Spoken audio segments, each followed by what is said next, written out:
about the states versus the federal. You can look at a million different places where the states and the federal are not on board. It starts with this. It looks at mergers and acquisitions, but you can even go all the way to legalization of pot. There has to be from a very philosophical, yes. Or if you want to look at the admission standards from California versus the federal government at this point, it makes it really complicated for businesses to try and figure out the lay of the land. They want one set of regulations. They have to follow whatever they may be. So that's the legal piece. I then think if the deal doesn't happen, does Sprint even exist? What happens to SoftBank and Masasan? Does it kick off a completely new round of M&A? Do cable providers, by the way, like our parent company and others, start looking to try to buy Sprint? Or does T-Mobile all of a sudden become up for grabs? I mean, the whole thing sort of gets thrown up for grabs. Interesting. Do you think that Wall Street as a whole can get nervous about something? I mean, do you think it gets? I think skeptical might be better. I don't. Do we anthropomorphize the? I don't know. I think Wall Street was nervous. Is there anxiety? Well, I think I don't want to be trade deal. Like nervousness, maybe. Yeah, I think maybe so. there was nervousness and anxiety about the trade. My own neuroses. I could put it in my own category. But I saw that you didn't. That wasn't your word. That was someone else came up with that. But I could see how you would. I mean, are you nervous about the Sprint? As you know, I'm just an actor. I just read the words. I know, but about the Sprint T-Mobile deal, do you have some anxiety? I have a little bit. I'm going to explain Ron Burgundy in a minute. It relates to another story. You really do have anxiety about that deal. You really got to get out more. I haven't thought about the Sprint T-Mobile deal, but I will. I'll come back to you with a lot of implications, as Becky said. You're right. Huge legal implications, not just for telecom, but I'm going to come back to you with an emotion. For businesses. Yeah. I can't believe we're in the chairs today. I'm going to do this story, but we look like we are doing the same thing, sort of with the white. I don't. This is the first time I've done this, right? Yeah. Ever? And you're wearing fancy sneakers, by the way. Can we just say you used to give me a hard time for wearing fancy sneakers? Can I explain, please? They were a gift. No, not until he mocks you a little longer. They were explaining. They were a gift. And hold on, folks. They're Gucci. No, but wait a minute. Gucci sneakers, people. Mac, these are national championship sneakers. They're Tigers versus the Tigers. I wonder why the Tigers. Okay. Yeah, that would be one thing. If there were Vans, I'd get it. Can I explain to you? You can try. I'm a Vans person. And that my last Vans got so old that I needed to replace it. And I also was not allowed to really leave the house with my wife if I was wearing them to go anywhere. So I would have to change. Cargo pants. So I got these. She got these and said, these feel like Vans, but I love them, and you can wear them to go out to dinner. I'm allowed to wear them. They look cool. I wish you wouldn't say that. I really do wish you didn't like them. Can I just say you're both lucky to have your wives, so that you're not in cargo pants and so that you upgraded your shoes. I Googled them, and I can't believe what they try to, pay for. This, I'm hoping they're knockoffs that we paid $100 for. I am, because that's all they're really worth. Anyway, an update now. No one believes it's LSU versus Clemson, probably. But did you see that they were both the Tigers? It was weird. Yeah. The Tigers were going to win. I did. Anyway, okay. I'll sell them to you. They're for sale. If you want to trade mine? No, I don't like that. I can't reach down anymore.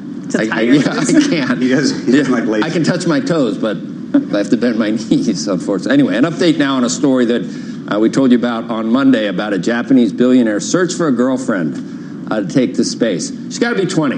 I mean, I thought that was good that he did that at least. You know what I mean? He's got some principles with there he is. Anyway, it's Yusaku Mizawa is set to be the first private passenger on a SpaceX flight around the moon. He's producing a documentary that will follow him as he looks for a girlfriend to join him on the space flight. The streaming service that will air the documentary says applications to be his girlfriend have topped 20,000. Good Lord. The application site features a love diagnostic test where entrants can test their compatibility with the billionaire. Some of the questions include, if you rode in a private jet, where would you go? And if Mizawa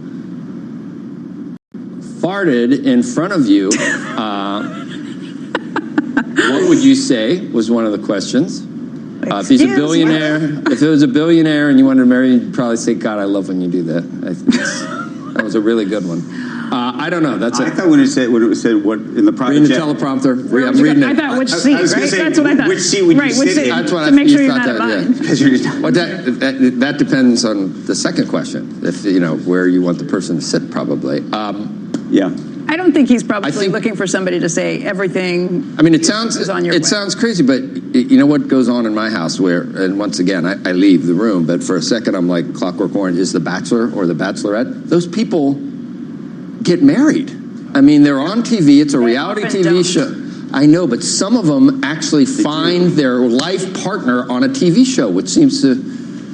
Why is that any different than finding somebody in a bar when you've been drinking? There was a time when that was a bet that's like, you met on an online dating site? No, I got picked up at a bar. No, I did not. But now it's the obvious. Yeah. Or now it's the opposite. Yeah. All right, let's try this. Story's melting. Clam-flavored ice cream. Ben & Jerry's may have been the original ice cream disruptor, coming on the scene decades ago with a quirky edge. Now it's trying something new, perhaps to reinvent itself or prevent itself from being disrupted by an upstart boutique ice cream company. It's teaming up with Netflix to create a new flavor. It's called, yeah, you guess it, Netflix and Chilled, perhaps illustrating what even iconic brands have to do to stay relevant in today's market. It's not just that. Look, Ben & Jerry's has always been on the forefront of any of the big cultural scenes that are out there. Ron Burgundy, they have a Scotch flavor that's out there from that. They have a Saturday Night Live skit, I guess it was Alec Baldwin, Sweaty Balls, that they have one of those flavors that's in it too. So they're always looking. Cherry Garcia. Okay, so this is pretzel and fish food. Just so everyone knows, pretzel and peanut butter. Yeah. Good. It's good. The worst peanut butter ice cream. But the other question I had was, brownies in it too. Is there so do you think that they have to license the Netflix name? Does Netflix get a piece of the? I think it's a collaboration. Netflix would just let them do it. I think it's a collaboration. Or they just do it as a marketing. It's got the Netflix on it, so it must. It's got the logo. Yeah. But interesting that this is happening when there are so many streaming services out there. This has been You're going to be an Apple Plus ice cream? I think there should be a Peacock one because you can do it with lots of different colors and flavors. Good idea. Today is the launch of Peacock. Yes. So I think in honor of that. Rainbow sherbet. Or the Investor Day, I should say, not the launch. Today's the Investor Day. Ben & Jerry's has been at the forefront. They were early in on socialism, those two dudes, right? I mean, I think it's a for-profit company, barely. I think it's Vermont too, right? It is Vermont, yeah. Bernie Land, who I like now. All my Twitter people were on his side. I'm not really sure why. Like Bernie? I don't really like him because you liked how he reacted. I think you did. I felt bad. I don't really know whether he really ever would have said that. You know what I mean? So it seems like a weird, right? Can you admit? I don't know. Who knows? Anyway, he's genuine. That's one thing about him. He's genuine. He's cranky. Very cranky all the time. That's why you like him. That's kind of like I met him once on the Acela. And talked to him, and he was cranky about getting a selfie with him. So we identify. Isn't that shocking? Okay. Coming up when we return, more details on the Phase 1 trade deal between the U.S. and China and what it means for your portfolio. We're going to talk about the impact on some widely held names. And as we head to a break, a look at yesterday's S&P 500 winners and losers.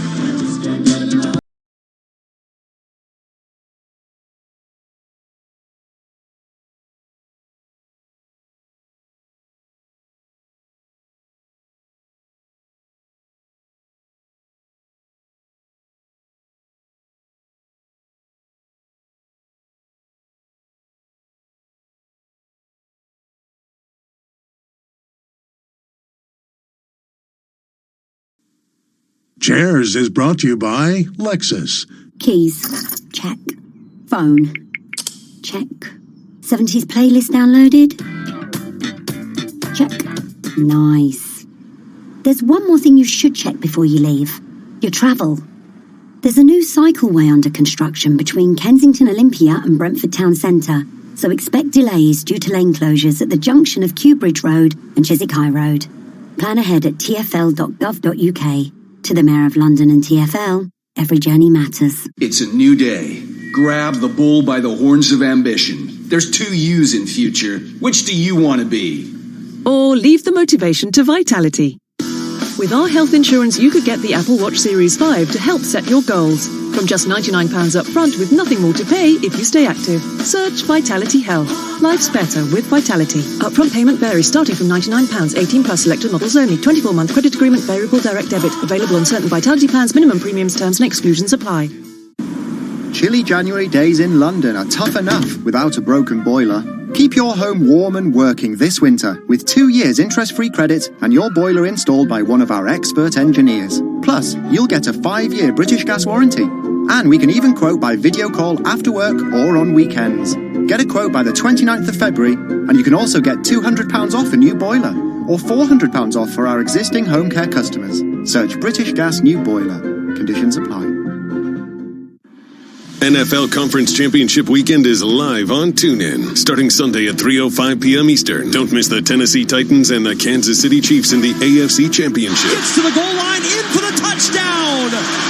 Then, starting at 6:40 p.m. Eastern, hear the Green Bay Packers and San Francisco 49ers clash for the NFC crown. Shotgun snap, hand off to Jones, knifes in over the left guard, touchdown! At home or on the go, don't miss a second of playoff action with TuneIn Premium. Search Premium to upgrade. When you're not listening to your team, take it to the end zone, the rim, or the net.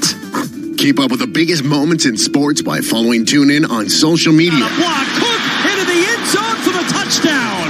From reminders of the live top games to tips of the best sports stations and podcasts. Welcome to Undisputed. We are live from Los Angeles. I'm Jenny Taft here with Skip Bayless. Follow and TuneIn on Facebook, Twitter, and Instagram to get the most out of TuneIn. You love TuneIn for live breaking news from CNN, MSNBC, Fox, CNBC, and more. But when you can't catch your favorite show as it airs, it might just be a click away as a podcast. Search your favorite news station to explore all the on-demand news shows.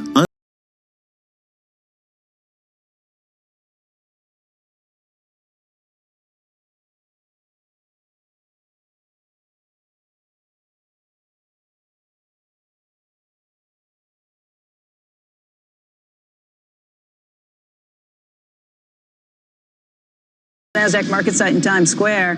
U.S. equity futures at this hour are indicated pretty sharply higher. Dow futures indicated up triple digits, a gain of 102 points.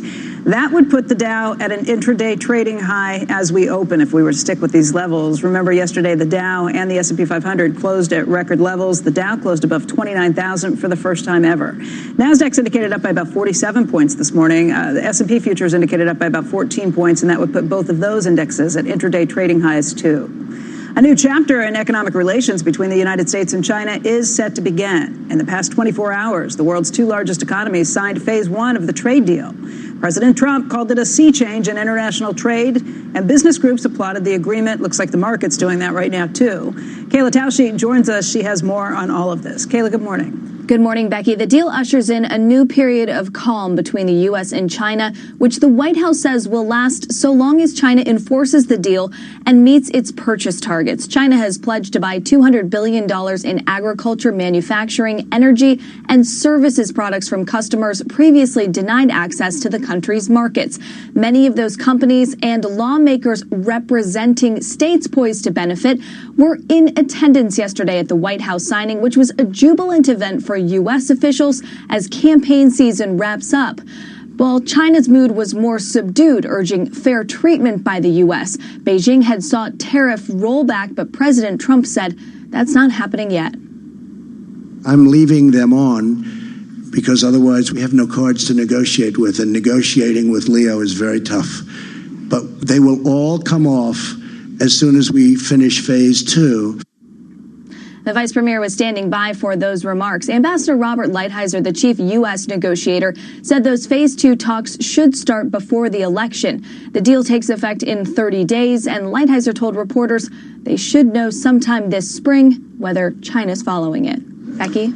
Kayla, the enforcement mechanism, I'd seen different reports that wasn't going to be finalized for a while, but we did talk to Stephen Mnuchin yesterday, the Treasury Secretary, who said if the president's unhappy with it, it's solely in his discretion about whether to raise or put back on additional tariffs. Is that the enforcement mechanism, or is there something else? So it's essentially a flagpole, Becky, that goes from the local level all the way up to the ministerial level. So that is the vice premier and Ambassador Lighthizer's levels. It relies on companies on the ground to blow the whistle if they see something happening that they feel does not essentially fall in line with the spirit of the agreement. There were concerns that companies would not report that because they wouldn't want to be retaliated against in China or potentially have the administration put tariffs back on. The administration says that there's a way for companies to do this anonymously so they don't share that concern. And yesterday, a senior administration official said that this dispute mechanism will go into effect in 90 days,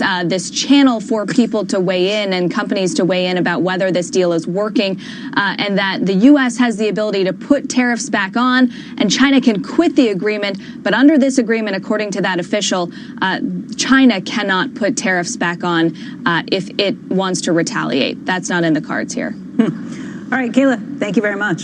Sure. Right now, investors trying to figure out if trade is still a headline risk for the market. Joining us now is Peter Bookvar, Chief Investment Officer at Bleakley Advisory Group and a CNBC contributor. I don't want to say you have a bleak view of things. You view the world bleakly. I'm not sure that's where you got the name, but you do in general. The market to you is... Be realistic. Okay, but... realistic sometimes means just facing that the market is headed higher no matter what you think about it.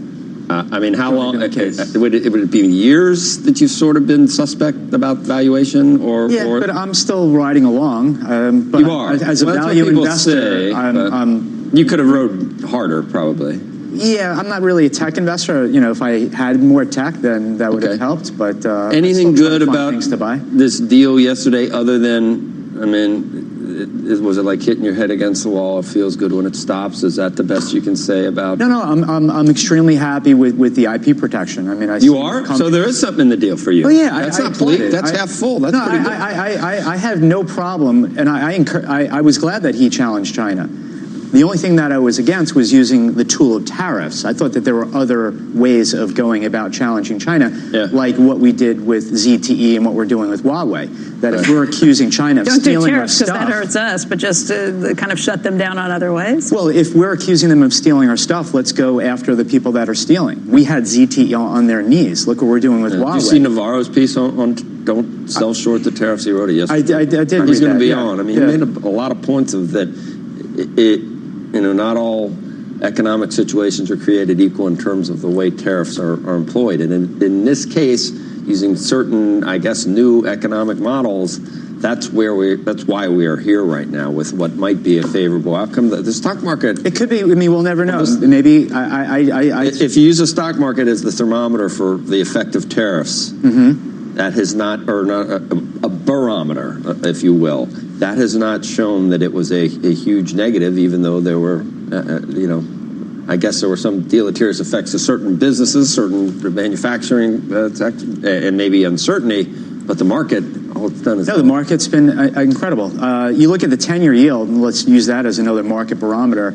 On December 11th, which was the day before they announced that they finally came to terms, the U.S. 10-year was 1.79. The day of the deal, it went up 10 basis points to 189, and today we're back to 179. So that's one viewpoint on the economic impact. Well, what does that mean? That there were supposed to be big inflationary consequences from tariffs, which would have pushed yields higher. Which didn't happen. You're saying that it indicates a global or a slowdown. I'm saying there's still this mediocre global or no inflation. I mean, look at companies are eating the cost of the tariffs. We're seeing that in profit margins. Profit margins in 2019 will be down.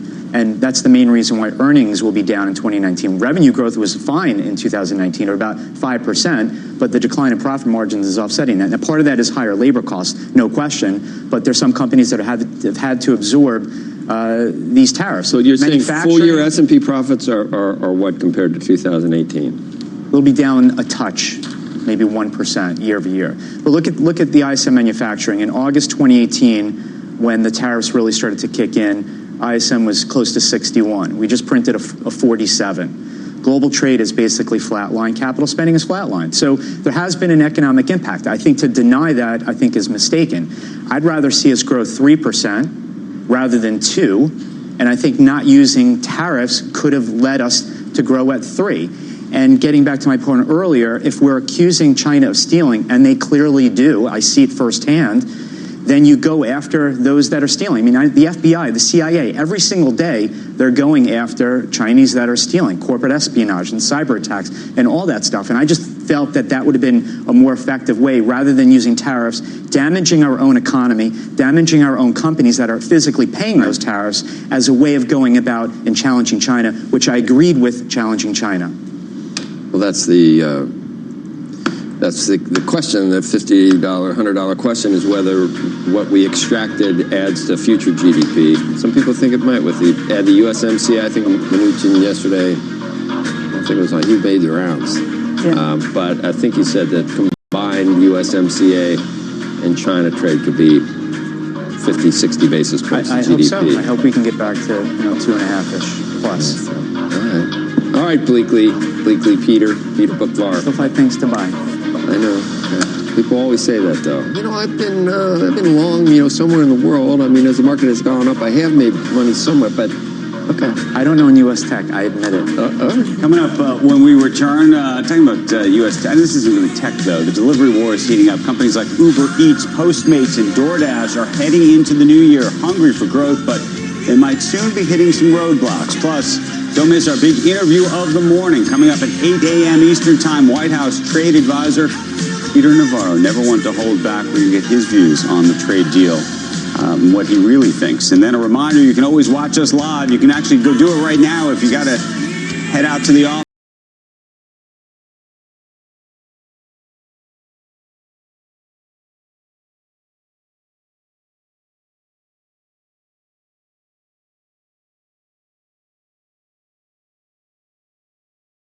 One in 5 Americans have left a job due to toxic work culture. Stace, are you ready yet? Have you seen the Butlins lineup? I was born ready. We're going big tonight. Raxu then Brainiac live. Those experiments will blow the boys' socks off. They're wearing flip-flops, Joe, not socks. Oh, dance shoes tomorrow, though, for the Diversity Dance Academy. I am going to throw some shapes. Are you sure about that? It's a lot easier when you're not on ice. Well, if anyone could teach you to dance, it's going to be Diversity. Come on, we're going to be late. The Butlins January sale is now on. You can save up to 40% on all family breaks. Book online now. Are you ready to Butlins? Are you curious what others are listening to on TuneIn? Head to the trending section under Browse to see the most popular stations and podcasts among TuneIn listeners right now. Check it out. You might just discover something new for yourself.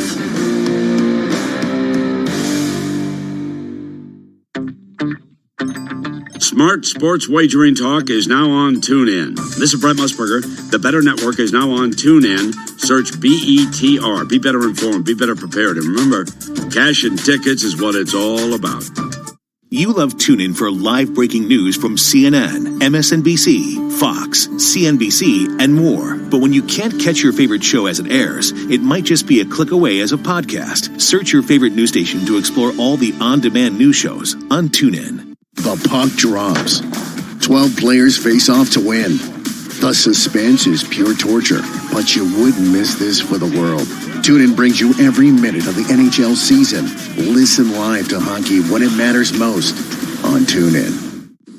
When you're not listening to your team, take it to the end zone, the rim, or the net. Keep up with the biggest moments in sports by following TuneIn on social media. Block, hook, into the end zone for the touchdown. From reminders of the live top games to tips of the best sports stations and podcasts. Welcome to Undisputed. We are live from Los Angeles. I'm Jenny Taft here with Skip Bayless. Follow and TuneIn on Facebook, Twitter, and Instagram to get the most out of TuneIn. Pascal gobbles up the rebound and slams it down. Catch your favorite NBA team right here on TuneIn. A step back, deep three is up and in. Search NBA on TuneIn and hear all the action. The NBA lives on TuneIn.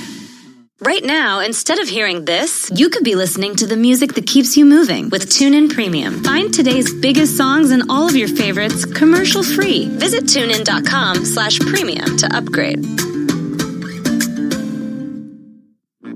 You might already know that TuneIn allows you to listen to all the pro sports leagues wherever you go. But did you know TuneIn is also home to the wide world of college sports? Open three, DeAndre Hunter got it! Handoff Carruthers, big hole right side. He leaps and he surges in, touchdown! From live college football, basketball, and baseball games to podcasts and coaches shows fueling your love for the game in your school. And the best part is, it's all free. Search college sports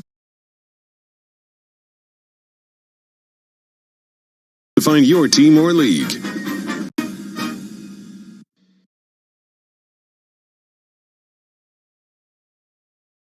Puts his head down, crashes into the snap is good. The hold is good. The kick is on its way. It is good! Did you know all weekend long the NFL playoffs are on TuneIn? In for the touchdown. Search NFL to never miss a moment of the action.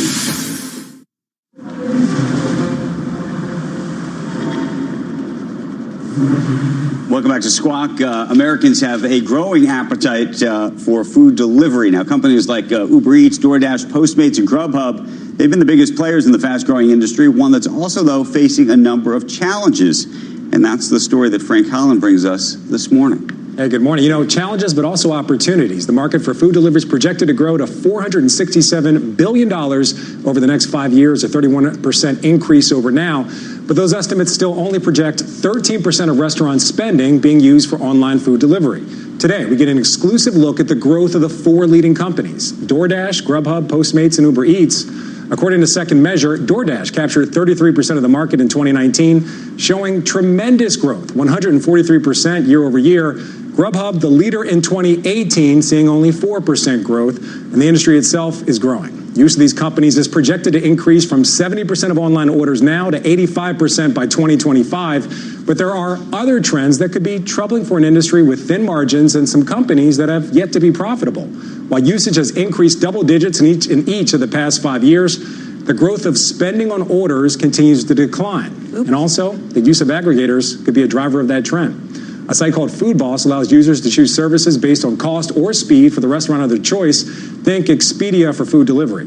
Google Maps also offers some similar functions. Millennials, they make up 70% of online delivery customers, so the future of this industry could be largely influenced by what's the feature that's the most important to millennials, and something you can call pizza penetration. 57% of delivery orders, they're still pizza, and I think we all know a lot of those are mom and pop stores. They take orders by phone still. They have their own drivers. Right. I was going to say that hasn't changed in multi-generations. That would be the case, right? Yeah, it would be pretty hard to change that. Yeah. I guess the interesting part of this is how much it costs them, how long they can hold out, how many of these competitors can continue to exist and beat up on each other in terms of pricing. We have some transparency in the Grubhub because they're publicly traded, and we saw in the last quarter, they talked about promiscuous customers and promiscuous diners, so a lot of crossover between the different brands. Shocker. No loyalty. Yeah, I mean, we're seeing it right here. So 33% of Postmates customers, they use DoorDash. And you see a quarter of Postmates customers also use Grubhub. Yeah. So a lot of crossover, a lot of people going back and forth. And the question is, what's the differentiator between these services? Do you really care who drops off your food? Frank, thank you. Thank you. All right, coming up, take a look at this 10-year mystery ETF chart, one of the top performers of the decade. We're going to tell you why the trade deal may be set to boost this sector even higher when we return.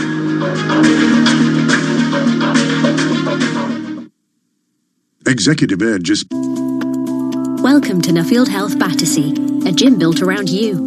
You get regular health MOTs to create a plan that works for you, with physios and personal trainers on site. You'll find a wide range of equipment and classes, and our expert team will support you to get the most out of your health, fitness, and your membership. Join today to get the rest of the month free. Search Nuffield Health. Specialists in you. 12-month commitments only. Facilities stated are in most gyms. Visit nuffieldhealth.com/terms. This ain't just lunch. It's the KFC fill-up lunch for $1.99. It's mighty fine. Tingles your spine, so jump in line because it's time to dine on a mini fillet burger, 2 hot wings and fries, all for a fist-pumping $1.99. What the KFC fill-up lunch every day until 3 p.m. at participating restaurants every day from 2nd to 26th of January until 3 p.m. only, subject to availability. Keys. Check. Phone. Check. 70s playlist downloaded? Check. Nice. There's one more thing you should check before you leave. Your travel. There's a new cycleway under construction between Kensington Olympia and Brentford Town Centre, so expect delays due to lane closures at the junction of Kew Bridge Road and Chiswick High Road. Plan ahead at tfl.gov.uk. To the Mayor of London and TfL, every journey matters. Puts his head down, crashes in the snap is good. The hold is good. The kick is on its way. It is good! Did you know all weekend long the NFL playoffs are on TuneIn? In for the touchdown. Search NFL to never miss a moment of the action. Start hearing more of what you want. Upgrade to TuneIn Premium and get over 45 commercial-free music stations, live commercial-free news, and every live NFL, MLB, NBA, and NHL game. Visit TuneIn.com/premium to upgrade. Want to hear about the latest and greatest things to listen to on TuneIn? For reminders of the biggest live sports games, debates, and breaking news stories, follow @TuneIn on Facebook, Twitter, and Instagram to stay connected with the audio that matters to you. Pascal gobbles up the rebound and slams it down. Get your favorite NBA team right here on TuneIn. A step back, deep three is up and in. Search NBA on TuneIn and hear all the action. The NBA lives on TuneIn. The puck drops. 12 players face off to win. The suspense is pure torture, but you wouldn't miss this for the world. TuneIn brings you every minute of the NHL season. Listen live to hockey when it matters most on TuneIn. In case you didn't know, TuneIn lets you listen to the same radio stations you pick up on your home or car radio, except you can hear them from anywhere. If you want to find a station from somewhere else in the world, navigate to the By Location section under Browse. Keep exploring with TuneIn. Smart Sports Wagering Talk is now on TuneIn. This is Brett Musburger. The Better Network is now on TuneIn. Search BETR. Be better informed. Be better prepared. And remember, cash and tickets is what it's all about. You love TuneIn for live breaking news from CNN, MSNBC, Fox, CNBC, and more. But when you can't catch your favorite show as it airs, it might just be a click away as a podcast. Search your favorite news station to explore all the on-demand news shows on TuneIn. We showed you this chart before the break. It was our mystery chart. Wonder if you got the answer. Semiconductor stocks were among the top performers last decade. Let's talk about the impact of the Phase 1 trade deal with China on chip stocks. Right now joining us is Steve Milanovich. He is the technology strategist at Wolfe Research. Good morning to you. Good morning. So is this, have the decks, have things cleared for you now? Do you feel better? Do you feel worse? I'd say I feel about the same. We're actually underweight semiconductors in the short term, although positive in the long term. And you know, the earnings were down 10% last year. The consensus is they're going to be up 15% for semis this year. I think that's a little bit aggressive. In terms of the trade situation, you know, I know that China's supposed to put an action plan forward in terms of intellectual property protection and not forcing technology transfer, but I'm a bit skeptical about that. You know, these are some deep problems, and after years of stealing IP, I don't think they get fixed overnight, but certainly in the short term, I think it helps the market. It helps Trump's re-election prospects. Okay, so who would you buy and who would you stay far, far away from? Well, so first of all, as a strategist, I don't have stock recommendations, but we do have a screen that we use. And in the semiconductor space, we like Teradyne and Lam Research. So the semi-cap equipment names have been doing extremely well and are just incredibly required. Skyworks, which is a play on wireless and 5G. Right. Micron, you're starting to see a little turn in the memory business this year. Microchip, which is calling the bottom. And TI, which is suffering a bit because of their exposure to autos and so forth, but has come down and looks fairly inexpensive at this point. You mentioned 5G. Everybody's going to, I mean, this is going to, everyone says 2020 is supposed to be the year of 5G. Is that right, or is that early? I think it's a bit early. Yes, it'll probably give Apple a little bit of a boost late in the year when they have a 5G product, but the real benefit of 5G, likely long-term, is going to be in enterprise applications, Internet of Things. So I do think it's a bit overhyped at this point, but given a number of years. Who's the winner, though, when it comes to the semis, when we get into that space? Well, Skyworks and the folks who play in the wireless space, for the most part, are going to get some benefit this year. Some companies, I think Corning mentioned that, you know, their 5G business actually is stalling a little bit in the short term. So, but the point is, longer term, obviously the electronic content of products is only going up. So the value is shifting from the traditional computer systems companies to semis. So I just think they got ahead of themselves. How does this Phase 2 deal, to the extent that will become the next conversation, enter into this discussion? Yeah, I think it's going to take time. My guess is we're probably going to have another round of having to address IP issues. You know, the Commerce Department is supposed to establish restrictions on export for both emerging and foundational technologies. And that could come as soon as next month. And some of the emerging technologies clearly could be semiconductors. Foundational maybe could include semi-cap equipment. I mean, if you want to stop China, should they be buying all this equipment from Lam and AMAT and so forth? That hasn't really been discussed. Could you see the administration doing that at the expense of the U.S. businesses? It's a bit extreme, but they also seem to be taking a fairly hard line with China, so I wouldn't rule it out. Okay. Steve, it's good to see you. Good to see you. Appreciate it. Thank you. When we return, after a 29,000 close on the Dow for the first time ever, we are in the green once again this morning. Let's take a look at the stocks that powered us from 28,000 to 29,000 in the span of just 40 days. Apple, McDonald's, and Goldman among the names there. Plus, we're getting more details this afternoon on Comcast Peacock. We will talk to one of the street's top media analysts about what she is hoping to hear today. Stay tuned to Squawk Box. This is CNBC, and we'll be right back.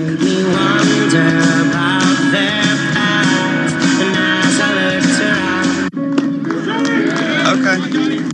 Got big plans for 2020? Capture and share every highlight on a gorgeous iPhone 11 with an ultra-wide camera. In Tesco Mobile's big January sale, you can get the latest iPhone for £40.75 a month with double data. That's a mighty 20 gigs. Go in store or search Tesco Mobile. Tesco Mobile. Every little helps. Ends 26th of January. Was 10 gigs, now 20 gigs. 36-month credit and rolling monthly usage agreements with Tesco Mobile required. Subject to status. Phase policy applies. See tescomobile.com/terms. Along the goal line, scores! It takes it home! Hockey fans, the 2019-20 NHL season is here. Here's Pietrangelo, he scores! And you can hear the action live on TuneIn Premium. A move, and a shot, faced off! From regular season action to the All-Star Game and through the Stanley Cup in June. Hear the home and away call for every game, for every team live. At home or on the go, never miss a game with the NHL on TuneIn Premium. Upgrade today. This is not a commercial. This is a reminder. With TuneIn Premium, you could be listening to more music commercial-free. Get over 45 commercial-free music stations. Visit TuneIn.com/premium to upgrade. Smart sports wagering talk is now on TuneIn. This is Brett Musburger. The Better Network is now on TuneIn. Search BETR. Be better informed. Be better prepared. And remember, cash and tickets is what it's all about. This week on the New Yorker Radio Hour, has Silicon Valley changed since all the revelations about the world's social media companies? I think people are really reluctant to relinquish this narrative of being underdogs, of being innovators, of just trying to experiment and make the world better. Listen to this episode of the New Yorker Radio Hour on TuneIn today.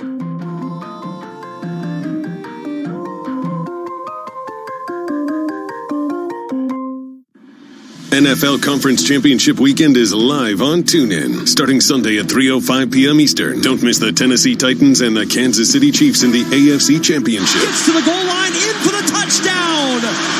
Then, starting at 6:40 p.m. Eastern, hear the Green Bay Packers and San Francisco 49ers clash for the NFC crown. Shotgun snap, hand off to Jones, knifes in over the left guard, touchdown! At home or on the go, don't miss a second of playoff action with TuneIn Premium. Search Premium to upgrade.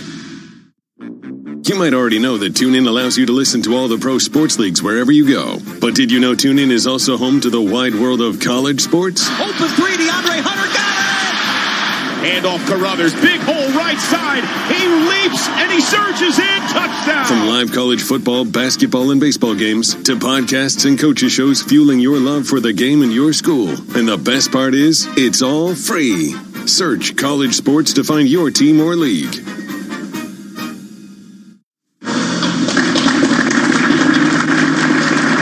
Phase one of the China trade deal is in the books, and Wall Street is doing something it hasn't done in almost 2 years. The Dow eyeing a 30,000 milestone. We've got the latest on where this market is headed and what a phase two deal would mean for the economy. That's straight ahead. An investment strategy or a marketing ploy? We're going to debate BlackRock's take on climate change and what it means for finance. And Apple is gearing up for a fight with the federal government over its iPhone encryption and using backdoor tactics to open devices. The legal ramifications and what it could mean for the tech giant stock is straight ahead as the second hour Squawk Box begins right now.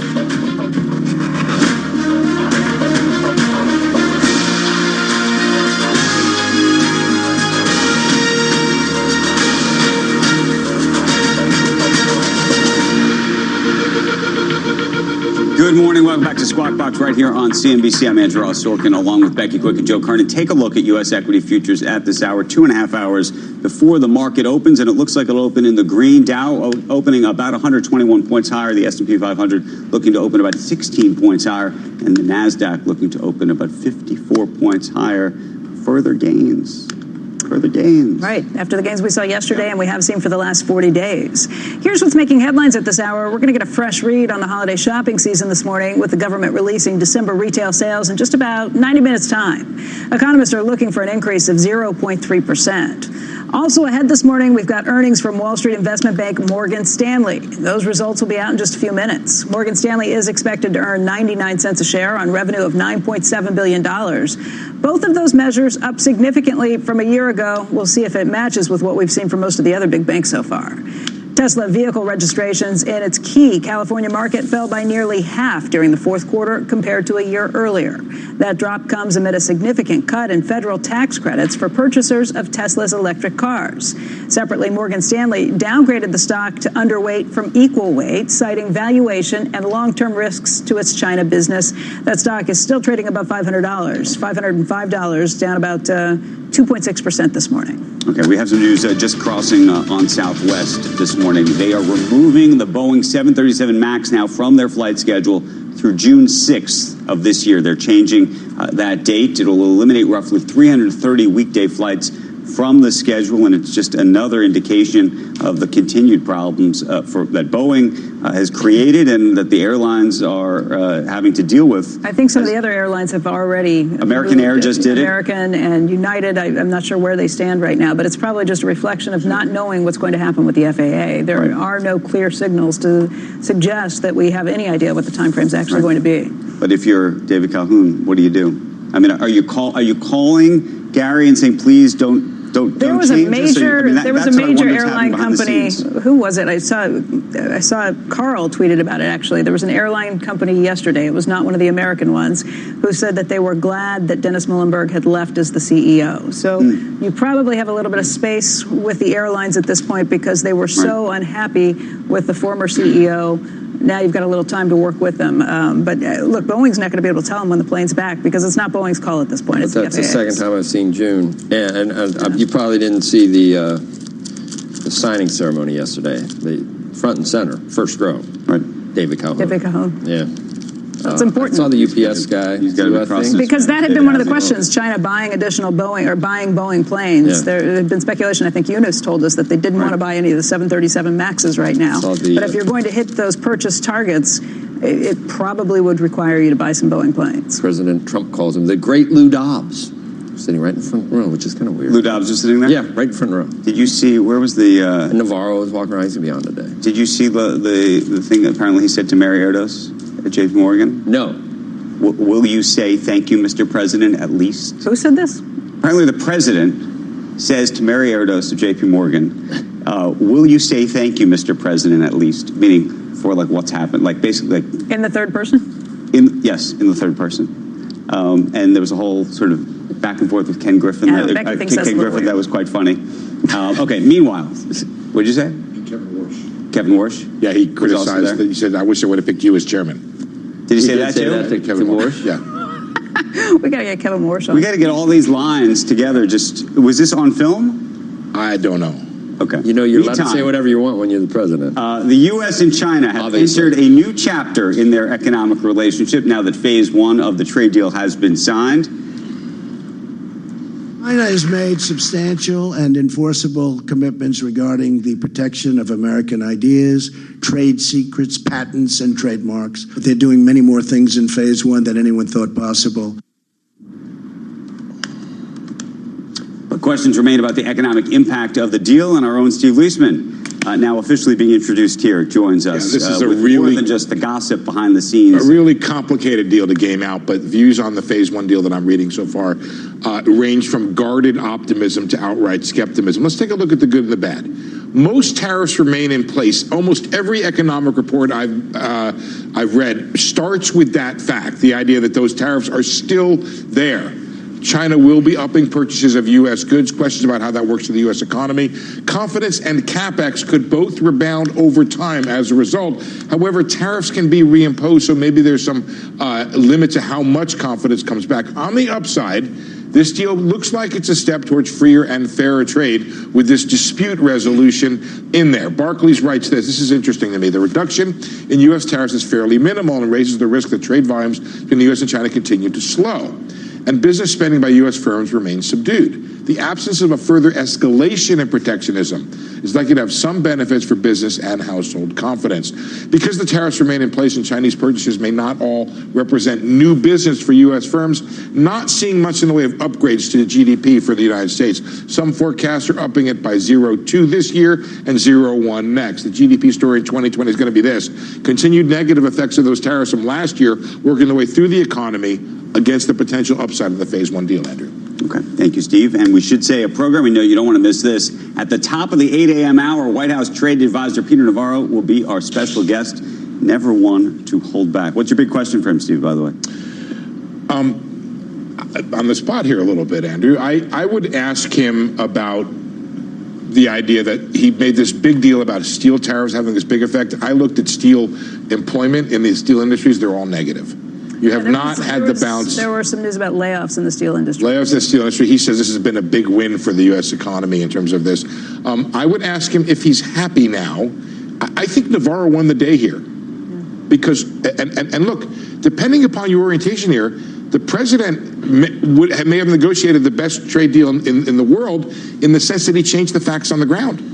The tariffs remain in place. Right. And he got China to the podium to sign a deal. Bannon and Kyle Bass were both saying this. So they were much more effusive about the actual deal because the knee-jerk is that we're not going to get anything and it's just a, sort of a truce where we didn't really get anything. They think it was a watershed. But Joe, the problem with my sort of signing on to that effusiveness is the tariffs remain in place. I know. Did you read you read Navarro's piece about tariffs? I read Navarro's piece. That's what caused me to look at steel employment, which has been negative. But I also read the Journal today, which because is in terms of inflation or certainly in terms of its impact on the stock market, none of the worst case scenarios came to pass. I don't think that. I think the effects of the tariffs have been underplayed in terms of the negative effects, Joe. Certainly by the stock market. Not by the stock market, but if you think about the idea that we were going to do 2% growth with a 3% funds rate and a declining balance sheet, we instead did 2% growth with a 1.5% funds rate and an increasing balance sheet. But at the same time, a lot more stimulus people like you have been arguing for years. But people have been arguing for years that 2% is the most we can do with productivity and population growth where we are. So why do you expect us to do 3 and then not do it? We need a lot more stimulus to get there in the first place,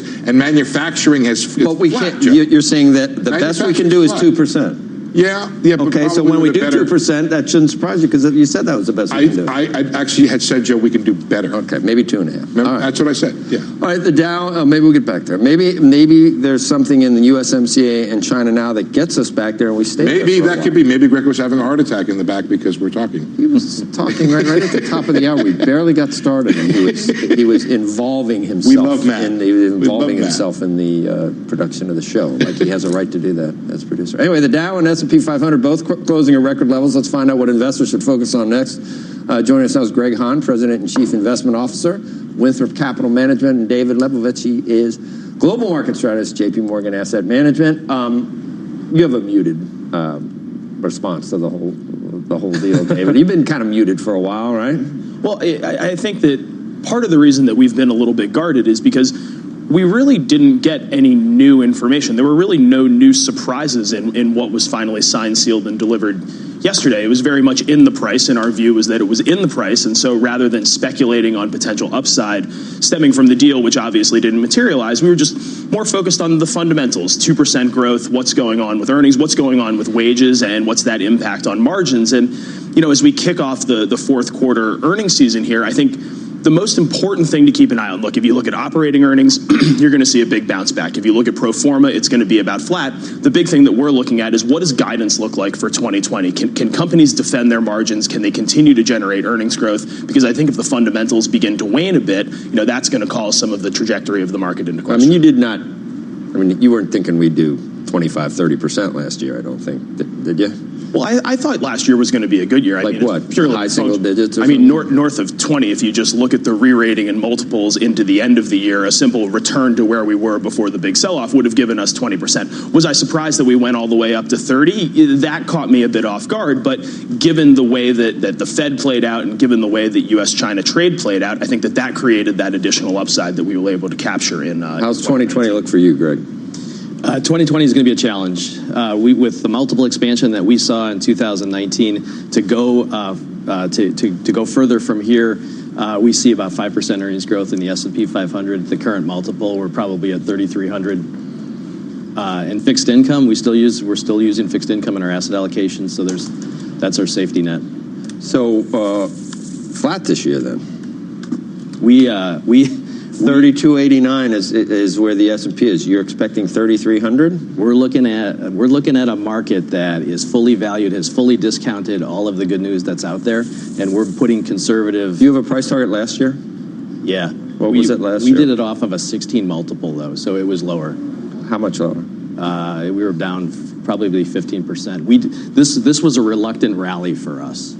We participated in it, but we're looking at this saying, This doesn't make sense. And I think that's the big risk this year, right? You look at what's going on in the investment community, and people are skeptical about further progress on trade. They're nervous about what's going to happen with the election. They're nervous about Brexit. I mean, to an extent, if the economy keeps growing, this is the proverbial wall of worry. And, Joe, at the end of last year, we were talking about what's the bigger risk in 2020, a big upside move or a big downside move. And I think you and I actually shook out in similar territory, which is, given all the skepticism we see amongst the investment community, perhaps things could end up being better than expected. If you're not sort of feeling that again right now. Every time we interview someone on this show and they say the same stuff, aren't you feeling? You're not feeling deja vu all over again? It's a little bit of deja vu, but I mean that's the way markets work, right? Let's say the trade deal works. Yep. Let's say you start seeing upside profits in companies like Deere and Caterpillar because heavy equipment's rebounded. Let's say the return of the deal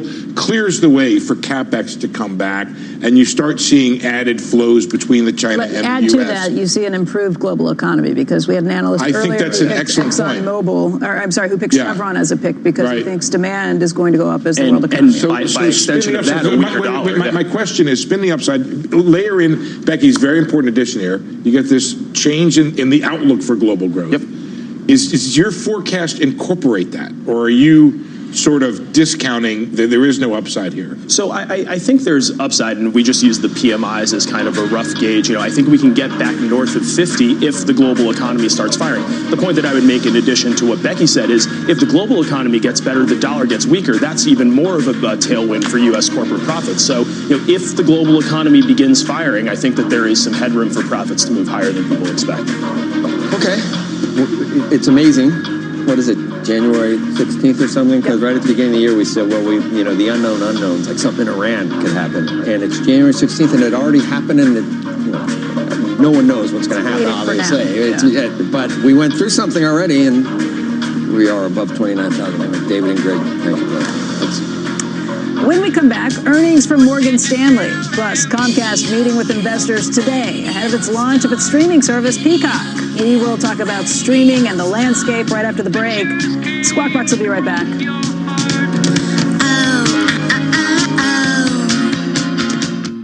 Look who's cheap. This is not a cat. This is not a rocket. And this is not a sale. That's right. At Smarty Mobile, we're not having a sale. While others are slashing prices, we're introducing our best ever new plans. Take our new 30-gig data SIM for just £10 a month. With unlimited calls and texts and no speed restrictions, credit checks or contract tying you down, why shop around? New plans, great value. Now that's Smarty. Grab yours today. Search Smarty Mobile. See smarty.co.uk for terms. Keys. Check. Phone. Check. 70s playlist downloaded. Check. Nice. There's one more thing you should check before you leave. Your travel. There's a new cycleway under construction between Kensington Olympia and Brentford Town Centre, so expect delays due to lane closures at the junction of Kew Bridge Road and Chiswick High Road. Plan ahead at tfl.gov.uk. To the Mayor of London and TfL, every journey matters.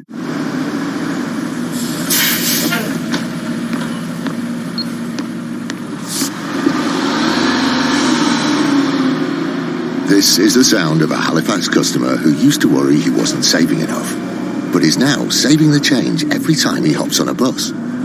Switch on Save the Change, and when you use your Halifax Visa debit card, we'll round up to the nearest pound and put the difference into your chosen Halifax savings account.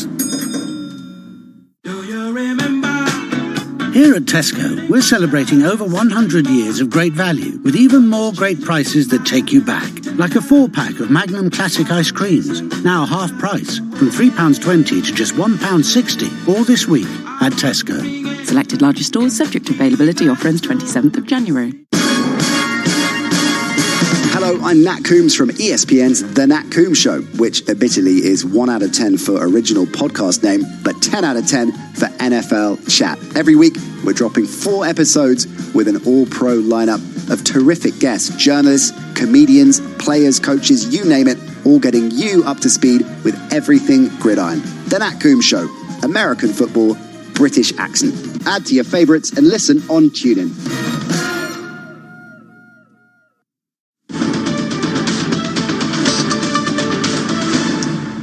Welcome back, everybody. We have some news about a good friend of the show, Tom Farley. His special purpose acquisition, Farpoint Acquisition, is buying Swiss payments company Global Blue for about $2.6 billion, including debt.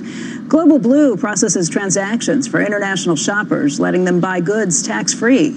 Silver Lake has been the majority owner of the company since 2012, and it plans to keep a minority stake. The new public company is going to be based in Switzerland. It will trade on the NYSE under the symbol GB. Tom Farley will join us live. That's coming up in just about 15 minutes' time. Of course it's on the New York Stock Exchange. Yes.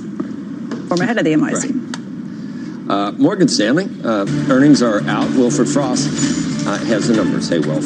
Hey, guys, so a big beat. Revenue 10.9 billion. The forecast was 9.7. EPS 1.30. The forecast was $1 or just under that, 99 cents. Quick look at the individual segments. So they got a beat in fixed income trading like the others, though that's a smaller part of the pie for them. 1.3 billion relative to 900 million expectation. Equity trading held up well. Some of the others saw a slight miss, and that's an important area for them to see hold up well. 1.9 billion in line with expectations. Wealth management, of course, a massive part of the pie for them, was a slight beat, but clearly didn't see any pressures from margins. 4.6 billion. The forecast was 4.4. And the big part of the beat, somewhat of a surprise here, coming in at almost double expectations. Smaller part of the pie, but a massive beat. 1.4 billion of revenue in investment management. The forecast was for just under 800 million, so a 600 million beat there.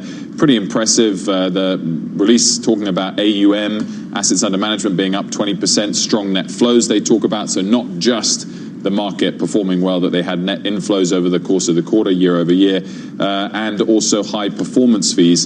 And that's really where this main part of the beat has come in on. Compensation expense, I'm just seeing as well, is a little elevated. So I'm sure there'll be questions as to whether there's one-offs there or whether we're looking at a year ahead with much higher expenses. But on the surface, looks like a very healthy number. The shares were down a tiny bit before the open. They're now jumping, as you can see, 2%. And they came into today up week to date, whereas the KBW Banks Index was down week to date. So all in all, finishing the week nicely higher relative to the market. Breathe a sigh of relief here. You made it through the week. I'll miss it. Missed it? Do you love this? Of course. Good.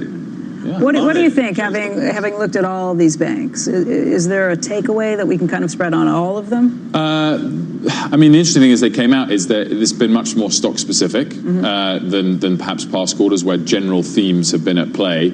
And you see that, whereas JP Morgan, Citi, and Wells Fargo saw their net interest margins, interest rate affected part of the bank, held up quite well. Bank of America didn't. And on the Bank of America call yesterday, when they downgraded forecasts for the year ahead and net interest income, that then weighed on the whole of the sector. So there's a question mark about how much longer in the year ahead they can find ways to offset the interest rate pressures, even though JP Morgan managed it, Bank of America didn't really.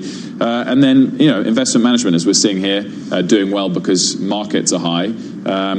Trading, not so great in equities, but very good in fixed income, and that's always quite a lumpy thing. So we're with all this stuff, I mean, you're so on top of it. Were you able to keep up on Megxit at all? Not the last 3 days, so you have to update me. Let me just ask you, do you still have Harry's cell phone number? Because supposedly all of his friends don't even have his cell phone number. Not all of them, some of them. Some of them aren't even, he doesn't talk to any of them? I've never had his cell phone. Is there a new Canadian number to call? That's another thing. Is the area code changed? So no, you have to ask his friend. So this is all sort of amongst you people. You don't divulge anything you're talking about. You can't tell us anything about what's going on. I'm not a close friend of Harry's, Joe. Okay, all right. That's for disclosure. Okay. Close. But I mean, how many really close friends? How many people live in that country? Really have? Right. Yeah. If you have the accent, you think you have the phone number. 67 million. Okay. Coming up when we return, a lot more on Squawk Box ahead. Parent company Comcast meeting with investors today ahead of the launch of its streaming service Peacock. We're going to speak to an analyst about what it means for the company. And then BlackRock and Larry Fink doubling down on making climate change a focus for their investment strategy. We're going to have a debate over whether the issue will reshape finance or not, like Larry Fink says, or if it's just a marketing ploy to bring in new investors. Squawk returns right after this. Time now for today's Aflac trivia question. Which Chinese city opened the first McDonald's drive-thru? The answer when CNBC Squawk Box returns. Coach Saban convinced us. This is not a cat. This is not a rocket. And this is not a sale. That's right. At Smarty Mobile, we're not having a sale. While others are slashing prices, we're introducing our best ever new plans. Take our new 30 gig data SIM for just £10 a month. With unlimited calls and texts and no speed restrictions, credit checks or contract tying you down, why shop around? New plans, great value. Now that's Smarty. Grab yours today. Search Smarty Mobile. See smarty.co.uk for terms. Keys. Check. Phone. Check. 70s playlist downloaded? Check. Nice. There's one more thing you should check before you leave. Your travel. There's a new cycleway under construction between Kensington Olympia and Brentford Town Centre, so expect delays due to lane closures at the junction of Kew Bridge Road and Chiswick High Road. Plan ahead at tfl.gov.uk. To the Mayor of London and TfL, every journey matters. When you're not listening to your team, take it to the end zone, the rim, or the net. Keep up with the biggest moments in sports by following TuneIn on social media. Block, Cook into the end zone for the touchdown. From reminders of the live top games to tips of the best sports stations and podcasts. Welcome to Undisputed. We are live from Los Angeles. I'm Jenny Taft here with Skip Bayless. Follow and TuneIn on Facebook, Twitter, and Instagram to get the most out of TuneIn. Pascal gobbles up the rebound and slams it down. Get your favorite NBA team right here on TuneIn. A step back deep three is up and in. Search NBA on TuneIn and hear all the action. The NBA lives on TuneIn. You might already know that TuneIn allows you to listen to all the pro sports leagues wherever you go. But did you know TuneIn is also home to the wide world of college sports? Open three, DeAndre Hunter got it! Handoff Carruthers, big hole right side. He leaps and he surges in, touchdown! From live college football, basketball, and baseball games to podcasts and coaches shows fueling your love for the game in your school. And the best part is, it's all free. Search college sports to find your team or league. This is not a commercial. This is a reminder. With TuneIn Premium, you could be listening to more music commercial-free. Get over 45 commercial-free music stations. Visit TuneIn.com/premium to upgrade. Puts his head down, crashes into the snap is good. The hold is good. The kick is on its way. It is good! Did you know all weekend long the NFL playoffs are on TuneIn? In for the touchdown! Search NFL to never miss a moment of the action.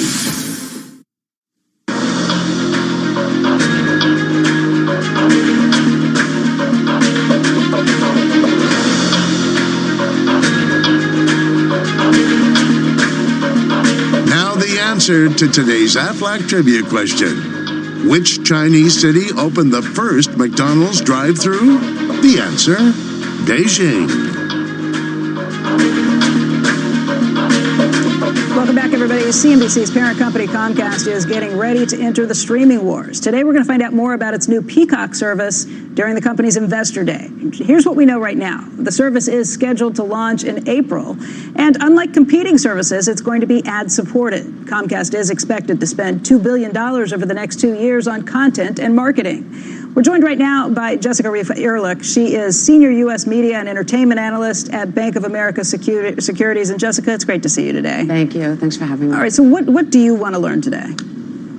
Well, I think will be important to find out what the distribution will be besides Comcast, what the content will be, of course, and where the revenue will come from. So we know that it will be ad supported, which is great because everybody else is behind a paywall. So we'll have premium content with advertising and a direct consumer relationship. But what else? What are the sponsorships? There for sure will be sponsorships. And will there be any subscription revenue? Will people be able to buy it at a footprint? So it will be interesting to hear all the different revenue streams, and hopefully we'll get a better handle on costs. You touched on the difference in the model. Barry Diller was with us late last year and said he liked it because it was a different business model, because it was ad-supported. Why do you think that is a distinguishing, important fact? It's really important because you have premium video content with advertising with a direct consumer relationship. So the CPMs will be higher than other content. And it's unique, and advertisers need a place to go. There's so much content, but almost all of it is ad-free. What do you think the street is expecting? Comcast got the bad news out of the way in December by saying there's $2 billion of losses over the next 2 years. I think expectations are incredibly low. This will come in phases. We know that. It will launch in April, but the real push is probably behind the Olympics, and that's the secret sauce of Comcast. You have an amazing, amazing benefit in terms of distribution. You have the Olympics, which is unparalleled in terms of a promotional platform.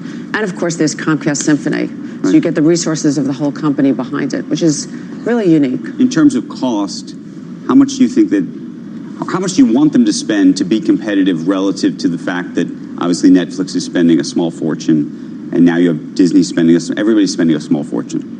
Or a big fortune, really. Big fortune, actually. Yeah. I mean, the spend for Comcast, for Netflix is just like $17 billion. Right, so, but I guess then the question is, $2 billion enough, too much, too little? Look, Comcast is a conservative company. I think the preference would be probably to have more originals, but there's 15,000 hours of library and TV content and some really strong shows. Saturday Night Live and The Office will come back from Netflix. We'll see how much content gets pulled from Hulu. I think the spending will probably be looked through in the early years. Do you want them pulling a lot of content from Hulu and other places? It's important to have a really strong video offering, and the way the world is exclusive video. Exclusive, and this is very friendly to the ecosystem, to the existing pay TV bundle. And if you're a Comcast, unfortunately we're in New York and we can't get it, but it will obviously be really easy if you're a Comcast subscriber to toggle between different services. What do you think of the stock? It has seen a bit of a pickup recently.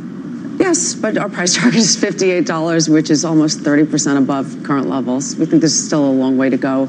And obviously, all of these direct-to-consumer offerings, all of these new streaming platforms will only drive broadband. So you're sticking with that $58 price target because? Despite the Peacock losses, we still think that the cable business is really strong. NBCU is incredibly well run with still a lot of upside in multiple areas of the company. And expectations for Sky are pretty low. Okay. Jessica, I want to thank you for being here. I know you're attending later today, too. We'd be interested to hear what you think after the conference. She's so smart. So smart, Jessica. No, I've known you a long time. You've been great on media. This is a parent company, so we would let you go a little longer if you wanted to. Right. If you do anything else, tell me more. Enough about Comcast. Tell us more about Comcast. No, I'm kidding. No. I love your company, but you're just so conservative. I mean, that's the thing about the spending. I think it's way too conservative. The leverage should be higher. The spending should be more. There should be so much more. Okay, all right, relax. Though I mean, we do have that. How about that nice broadband? I'm just saying, look at Charter. Charter's outperformed. When everybody's talking about cord cutting, and you've got anybody that streams has to have broadband. This probably we're not on, are we? We are. Oh yeah, we are. Oh yeah. Sorry. Yeah, we are. But that's good to hear. It's good to hear. And just hear what you think after watch right there. The conference today too. We're going to start doing this to get the real. We're going to start doing this to get the real story. I think we should. I'm going to pretend. I'm going to say something so outlandish that we couldn't be on, which I usually do that on a regular basis. Anyway. Thank you, Jessica. It's all good. Thank you.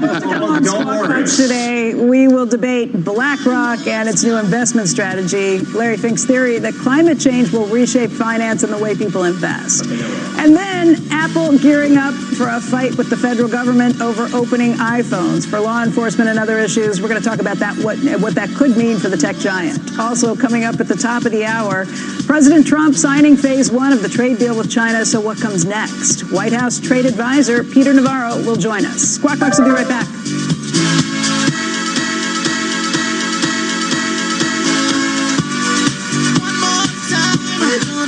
Dana-Farber Cancer Institute. Discovered the PD-L1.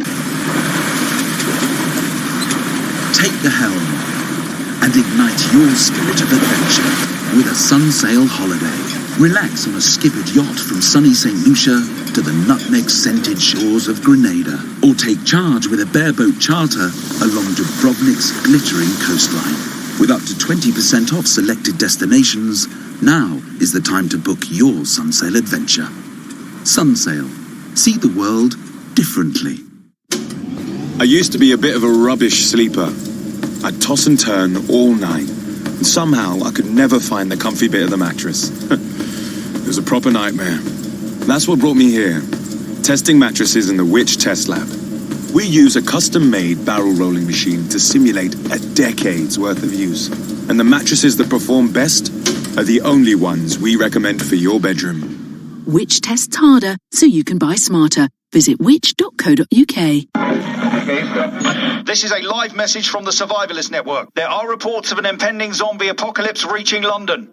But don't panic. Our intel shows that for £199 a month with 0% APR representative, you can locally access the Toyota Hilux Invincible, the only vehicle with the build strength to withstand savage hordes of the undead. Once inside your Toyota Hilux, stay on this frequency for updates. You'll be fine. 0% APR representative on new sales of Hilux Invincible over 42 months. £199 per month. Customer deposit of £10,246 when financed through Access Toyota by 31st March 2020. £12,525 optional final payment. Subject status to over 18s. Indemnities may be required. Conditions apply. Toyota Financial Services. A lot of people aren't aware that TuneIn lets you listen to the same terrestrial stations that you pick up on your FM AM dial, except you can hear them from anywhere. To see all the stations broadcasting in your area, find the local radio section on the home screen. Keep it local with TuneIn.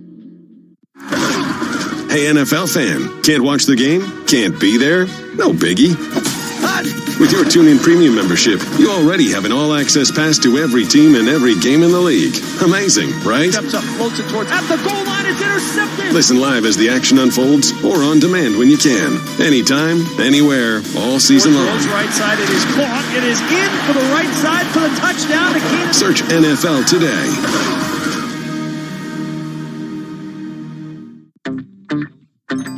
Smart Sports Wagering Talk is now on TuneIn. This is Brett Musburger. The Better Network is now on TuneIn. Search BETR. Be better informed. Be better prepared. And remember, cash and tickets is what it's all about.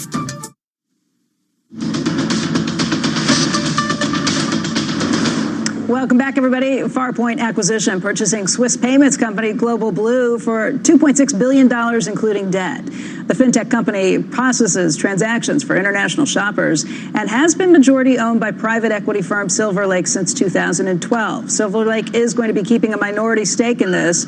But joining us first on CNBC is Tom Farley. He is Farpoint Acquisition's founder and a CNBC contributor. And Tom, it's great to see you. Friend of the show. Friend of the show. Congratulations. This is big Thank news. you. You've been working on this for quite a while. I have been working on it quite a while. First conversation I had with Silver Lake was, I think, actually the week we raised the capital way back in the summer of 18. These guys at Silver Lake are impressive. I mean, to a great extent, I was able to just kind of ride their deal-making machine. Very good technology investor. A guy named Joe Osnos there shepherded the transaction. How did you persuade them to do this as opposed to take the company public?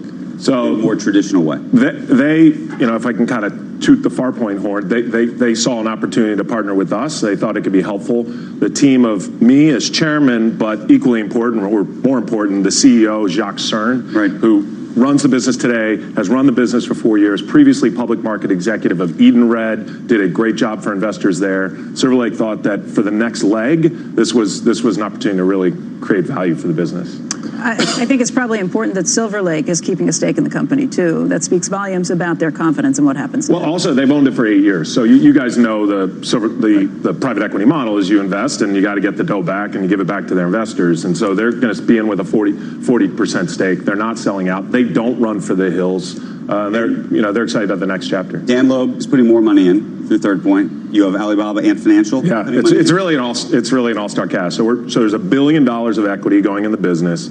650 we already have in trust. 125 from Ant Financial. Relationships matter. When you're a kid straight out of school, you hear that and you don't really know what it means. I mean, Ant Financial, I met on the floor of the stock exchange with the Alibaba IPO. Silver Lake, we purchased IDC when I was at ICE and NYC. Dan Loeb was a friendship that it's a decade in the making. So Ant Financial's coming in for $125 million. Third Point's coming in for $100 million, and then a number of new investors are coming in for an incremental $125 million. New investors, long only, fundamental hedge funds. When will there be a vote, and when will this deal close?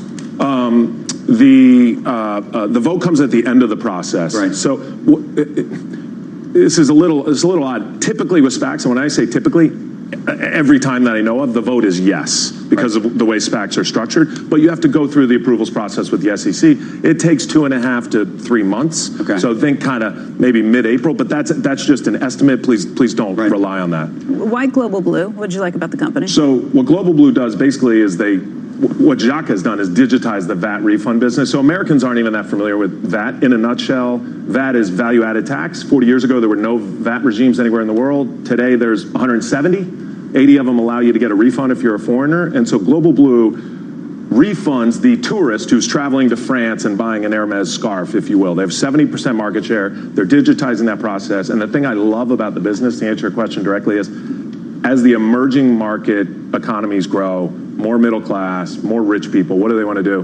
They want to travel and spend. Right. Chinese are a big component of this, thus Ant Financial. That was the next question I was going to ask, which is long-term, do you use this as an opportunity to roll up other businesses and expand that business? Or why wouldn't Ant Financial just say, you know what, I love this idea so much, I'm just going to pick this whole thing off? It's very strategic. Okay. So Ant Financial was not the only strategic investor who was interested in this business. In payments, I'm getting a little bit nerdy here, but in payments, cross-border payments are far and away the most lucrative place. So the card networks, 4 to 5% of their volume is cross-border, 40% of their revenue. Right. This company, Global Blue, that's all they do, cross-border payments. So if you're the Ant Financials of the world, one of the best financial technology companies the world's ever known, and you're looking to export more and more and more out of China into cross-border, or you're the big payments guys like Fiserv or FIS or those types of guys, or the card networks, you're looking to do more in cross-border. Right. And so Global Blue is very strategic. So when you say, will we do acquisitions? Yeah, we'll do acquisitions opportunistically, but it's also just growing. The business is just growing. But is it possible 12, 18 months, 2 years from now that Ant Financial just says, you know what, let's just take this whole business out completely? Yeah, that's not a strategy, but yeah, I mean, it's in a Venn diagram, it sits between those kind of three groups of strategic players. But the business is growing 8% year to date organically. It has structural growth. Like CEOs come on all the time and say, oh, our business has structural growth. No, there will be more wealthy people in China traveling and buying. Where's ISIN's? Where is it, near Zurich? It's near Geneva. So we're going to me to stop by. I'm going to go on Monday, kick the tires. I mean, I'd hate to get there in a big facade, just like a fake. I mean, you check this out. Yeah, right? No, and as chairman, I get to schedule the board meeting. So all 4 are going to be in January, February. So do you want me to go? I'm going to have a strategy session. Are you going to Davos this year? I'm not. You're not. Then I will stop by that place and just I'll tell you what I think of it. Yeah, it's beautiful. There's great skiing. Do you mountain bike? Huh? Do you mountain bike? I think I probably could. I don't know. He said earlier on the show today he can't touch his toes. He can't. What do you do, Iron Man? You look like an Iron Man. Yeah. Bring the dogs. Come to Switzerland. Before we talk about tax-smart investing. Keys. Check. Phone. Check. 70s playlist downloaded. Check. Nice. There's one more thing you should check before you leave. Your travel. There's a new cycleway under construction between Kensington Olympia and Brentford Town Centre, so expect delays due to lane closures at the junction of Kew Bridge Road and Chiswick High Road. Plan ahead at tfl.gov.uk. To the Mayor of London and TfL, every journey matters. You know what it's like when you can't find your debit card?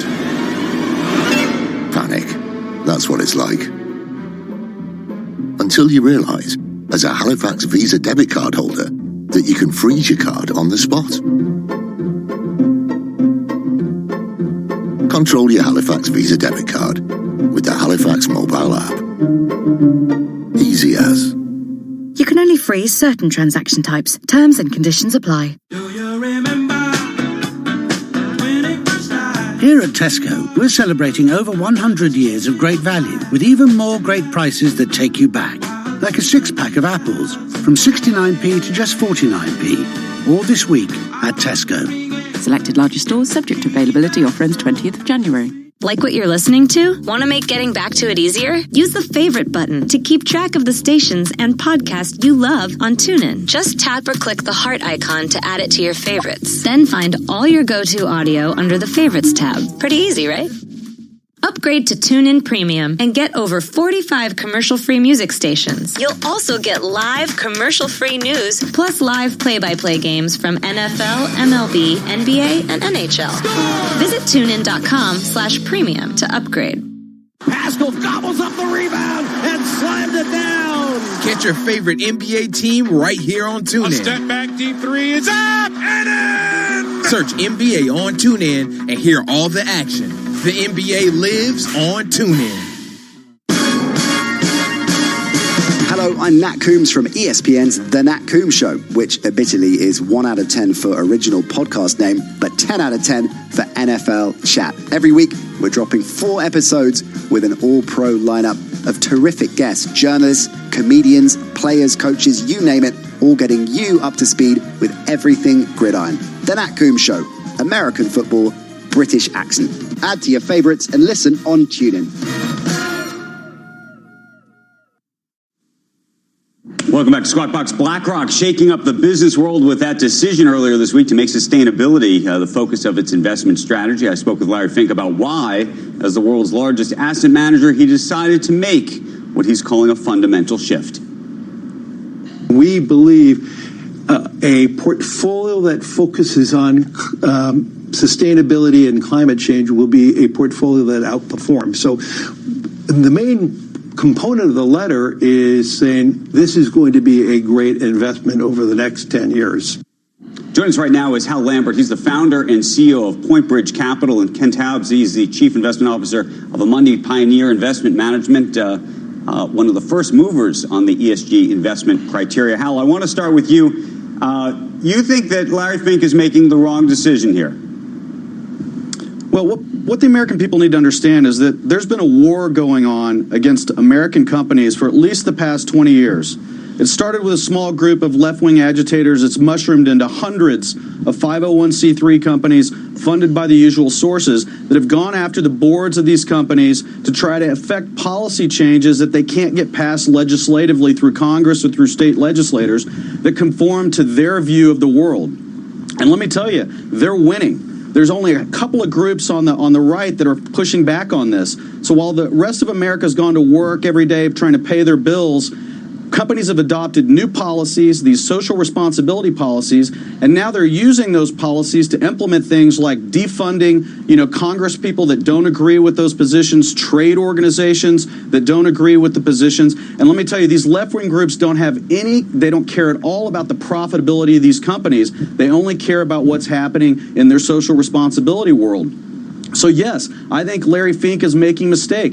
If you look at what he said in your interview, Andrew, there were 2 big red flags in that interview. The first was he said that, hey, when he was writing this new letter on his social responsibility compact and sustainability that he's doing with his investments on the firm level, he was very emotional as he wrote it. Why do you want an investment manager who's emotional about the investment decisions he's making?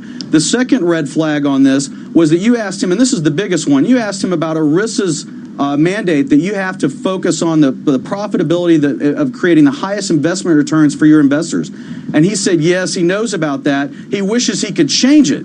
So he actually said he wishes he could change that mandate that you have to focus on creating the highest returns for your investors. Those are really troubling signs from a company that's now managing trillions of dollars for investors. Hey, Ken, obviously I know you take the other side of this, but speak to the economics of it, because at least my understanding of the way Larry Fink was trying to describe it was he was saying that he was doing this on behalf of the clients and that he was being pushed by the clients to do it and doing it because he thought it was a better investment. Well, thank you, Andrew, and good morning. Look, we're not politicians. We're investment advisors here, and this is something we've been doing for almost 20 years at Amundi Pioneer without the heat of politics. You know, Hold the Press is activists who have been trying to affect politics for hundreds of years, and nonprofits have been trying to affect their goals and manage their activities in ways consistent with their objectives, are now trying to use their money, have their money invested in ways consistent with their goals. I don't think that's so out of line. In fact, we're happy to advise and manage those kinds of clients that want their money managed in a certain way that has a certain impact. But of course, that's not the way we manage our mainstream open-end mutual funds, where we have all comers from all parts of the country with all different types of political views. Just to get to the original point, though, in the culture wars, are you offering funds? A war has two sides, typically. So in the culture wars, are you offering funds that appeal to both sides in all the culture wars? I mean, we haven't decided on a lot of these contentious issues that we're talking about. So Larry Fink has his own predilections. He gets emotional thinking about his perceived the future that he thinks we're facing for whatever reason. There's other people that don't feel that. Do you have funds that someone that might have the opposite viewpoint might want to invest in, or just that one progressive side of everything? Well, we don't have funds that have a political objective for open-end mutual funds. No, let me, if I can make my point. Well, we're not here to battle the cultural wars. That's battled in democracy. We're here to manage our clients' money in the best way we can. And in fact, when you look at some of the criteria that are out there in the nomenclature of ESG, or environmental, social, and governance, it's not an investment style. They're just another set of criteria to be used in order to judge the 360-degree prospects of a company. Let me give you an example. Fracking is a very controversial cultural war item. You keep talking about the cultural wars. I have a view, you have a view, everybody has views on fracking. That's not the way we invest. What we do with fracking is, what is the risk to the company? There are parts of the United States where fracking is perfectly well accepted and there's no regulatory changes going on. Colorado voted down changes. Texas, it's open season. However, in Pennsylvania, they're making changes. So what's the risk to our companies that have most of their properties in Pennsylvania, which can have severe regulatory? It's not that I have a view. It's that the democracy is changing. Well, we have to react to it. Ken, and a final word to Hal here. And just speak to that issue, though, because and one of the things that Larry Fink did say was that he believes there's a new generation, whether it's millennials or otherwise, who are going, by default, at least directionally, to want to invest more in what might be described as sustainable companies. They're going to be implementing regulations like this that are affecting the way Ken and others are thinking, Hal.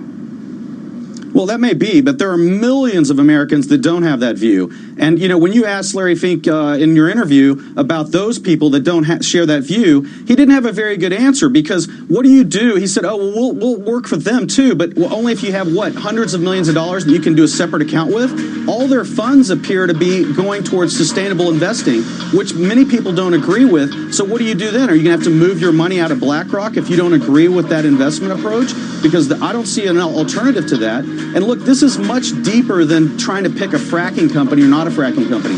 This is an attack on companies around the country to change policies at all the companies. And by the way, if you think you're a private business and you're going to be immune to this, you're not. They're forcing these companies at the public level to also look at their suppliers and say, hey, are your suppliers conforming to this? Hal and Ken, it is a debate that I know will continue, and I imagine we'll have you both back to discuss it. Thanks so very much, guys. Appreciate it. When we come back, a lot more. Apple gearing up for a fight about unlocking 2 iPhones used by a gunman in a shooting in Florida last month. We're going to discuss that big debate after the break. And then at the top of the hour, White House trade advisor Peter Navarro is our very special guest. Never one to hold back. We'll talk to him about the China Phase 1 deal and what may come in Phase 2. Stocks to Watch is sponsored by Voya Financial. Here at Tesco, we're celebrating over 100 years of great value with even more great prices that take you back. Like a 6-pack of apples from 69p to just 49p. All this week at Tesco. Selected larger stores subject to availability. Offer ends 20th of January. This is not a commercial. This is a reminder. With TuneIn Premium, you could be listening to more music commercial-free. Get over 45 commercial-free music stations. Visit tunein.com/premium to upgrade. Smart Sports Wagering Talk is now on TuneIn. This is Brett Musburger. The Better Network is now on TuneIn. Search BETR. Be better informed. Be better prepared. And remember, cash and tickets is what it's all about. On the goal line, scores! It takes it home! Hockey fans, the 2019-20 NHL season is here. Here's Pietrangelo, he scores! And you can hear the action live on TuneIn Premium. And a move, and a shot, and he scores! From regular season action to the All-Star Game and through the Stanley Cup in June. Hear the home and away call for every game, for every team live. At home or on the go, never miss a game with the NHL on TuneIn Premium. Upgrade today. When you're not listening to your team, take it to the end zone, the rim, or the net. Keep up with the biggest moments in sports by following TuneIn on social media. Block, Cook into the end zone for the touchdown. From reminders of the live top games to tips of the best sports stations and podcasts. Welcome to Undisputed. We are live from Los Angeles. I'm Jenny Taft here with Skip Bayless. Follow at TuneIn on Facebook, Twitter, and Instagram to get the most out of TuneIn. Pascal gobbles up the rebound and slams it down. Catch your favorite NBA team right here on TuneIn. A step back, deep three is up and in. Search NBA on TuneIn and hear all the action. The NBA lives on TuneIn. Want to know a quick, easy way to see if your favorite podcasts have a new episode available? Just go to the home screen on your TuneIn app and see the latest editions under the Your New Episode section. Happy listening.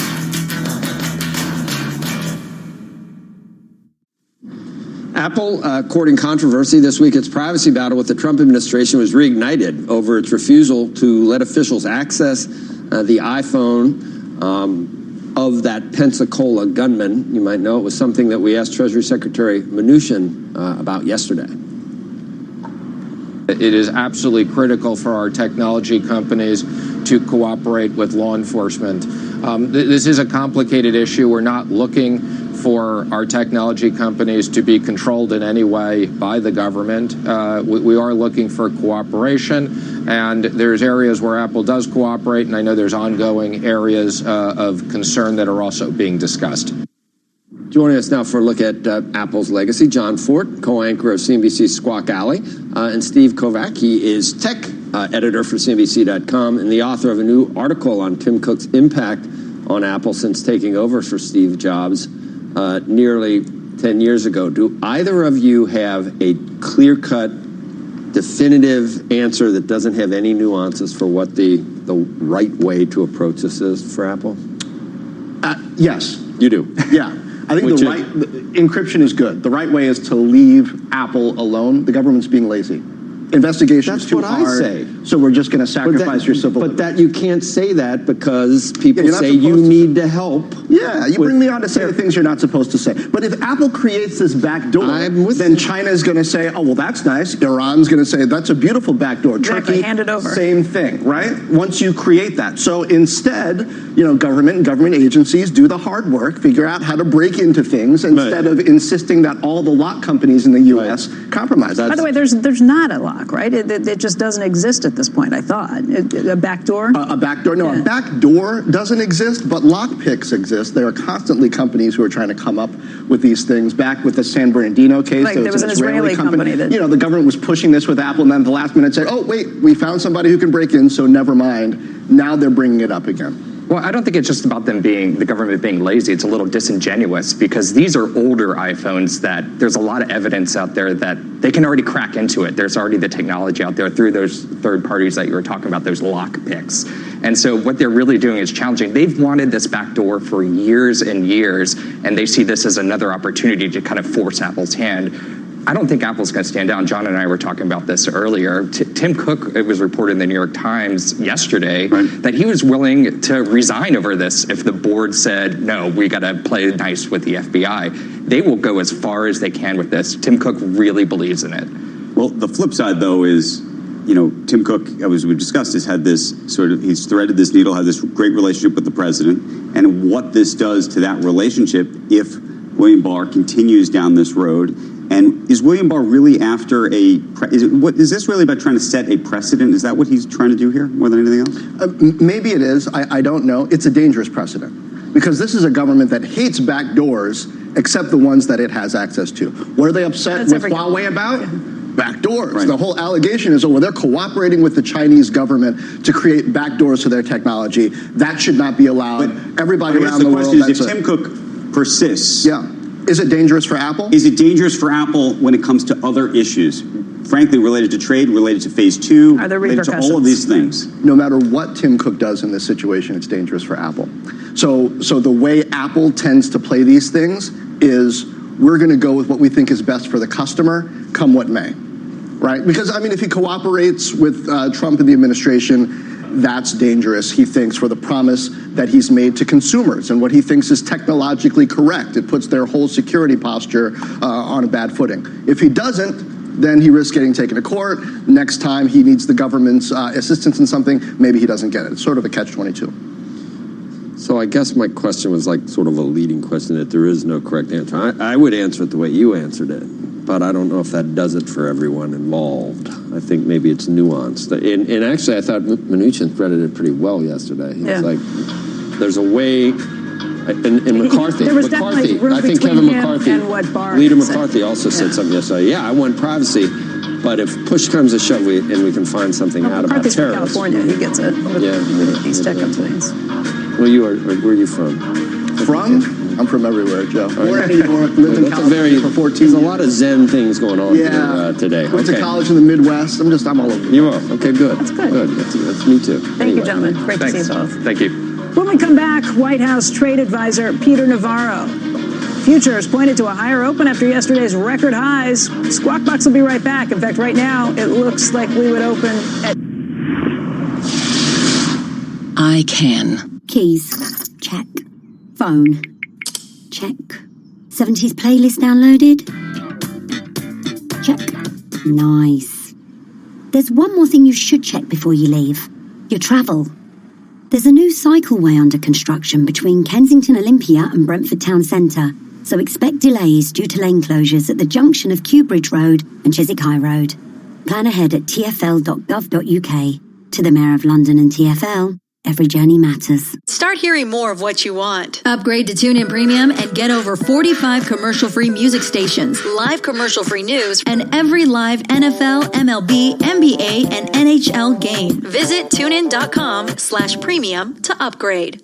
Down the middle of the 10, got to the 5, tumbles in, touchdown. TuneIn has your NFL playoffs live all weekend. So when you're running to the store or stuck in traffic, TuneIn has you covered.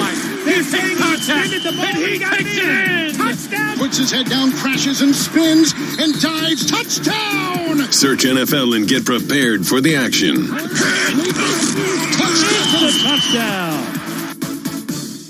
Cutting for the net, scores! On the goal line, Marshawn scores! Hockey fans, the 2019-20 NHL season is here. And tucks it home!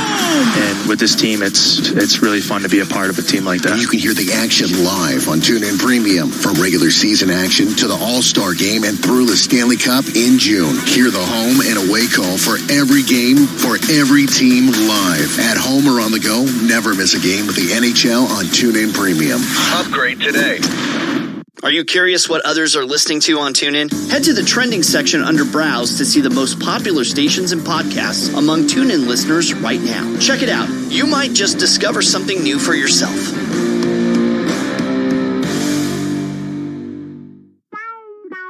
Be better informed, be better prepared. The Better Network is on TuneIn. This is Brent Musburger. Search BETR and start hanging out with me and my guys in the desert weekday afternoons. The Better Network is now on TuneIn. Want to hear about the latest and greatest things to listen to on TuneIn? For reminders of the biggest live sports games, debates, and breaking news stories, follow @TuneIn on Facebook, Twitter, and Instagram to stay connected with the audio that matters to you.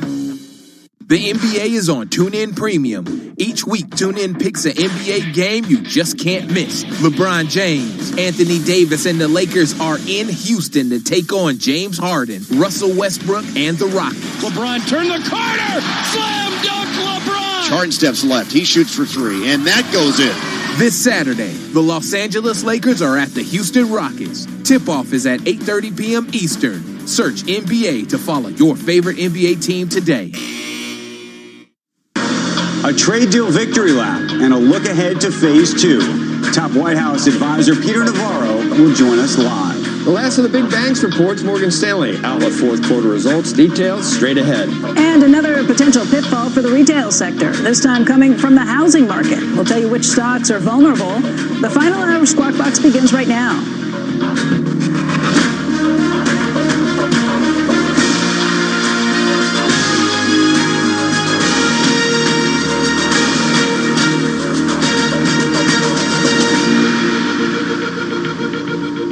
Good morning. Welcome to Squawk Box right here on CNBC. We're live at the NASDAQ market site in Times Square. I'm Andrew Ross Sorkin along with Becky Quick and Joe Kernan. Take a look at U.S. equities at this hour as we begin the 8 a.m. hour, about an hour and a half before the market opens. Dow would open up about 107 points higher. S&P 500 up about 14 points higher. The NASDAQ looking to open close to 50 points higher. Let's also show you Treasury yields right now.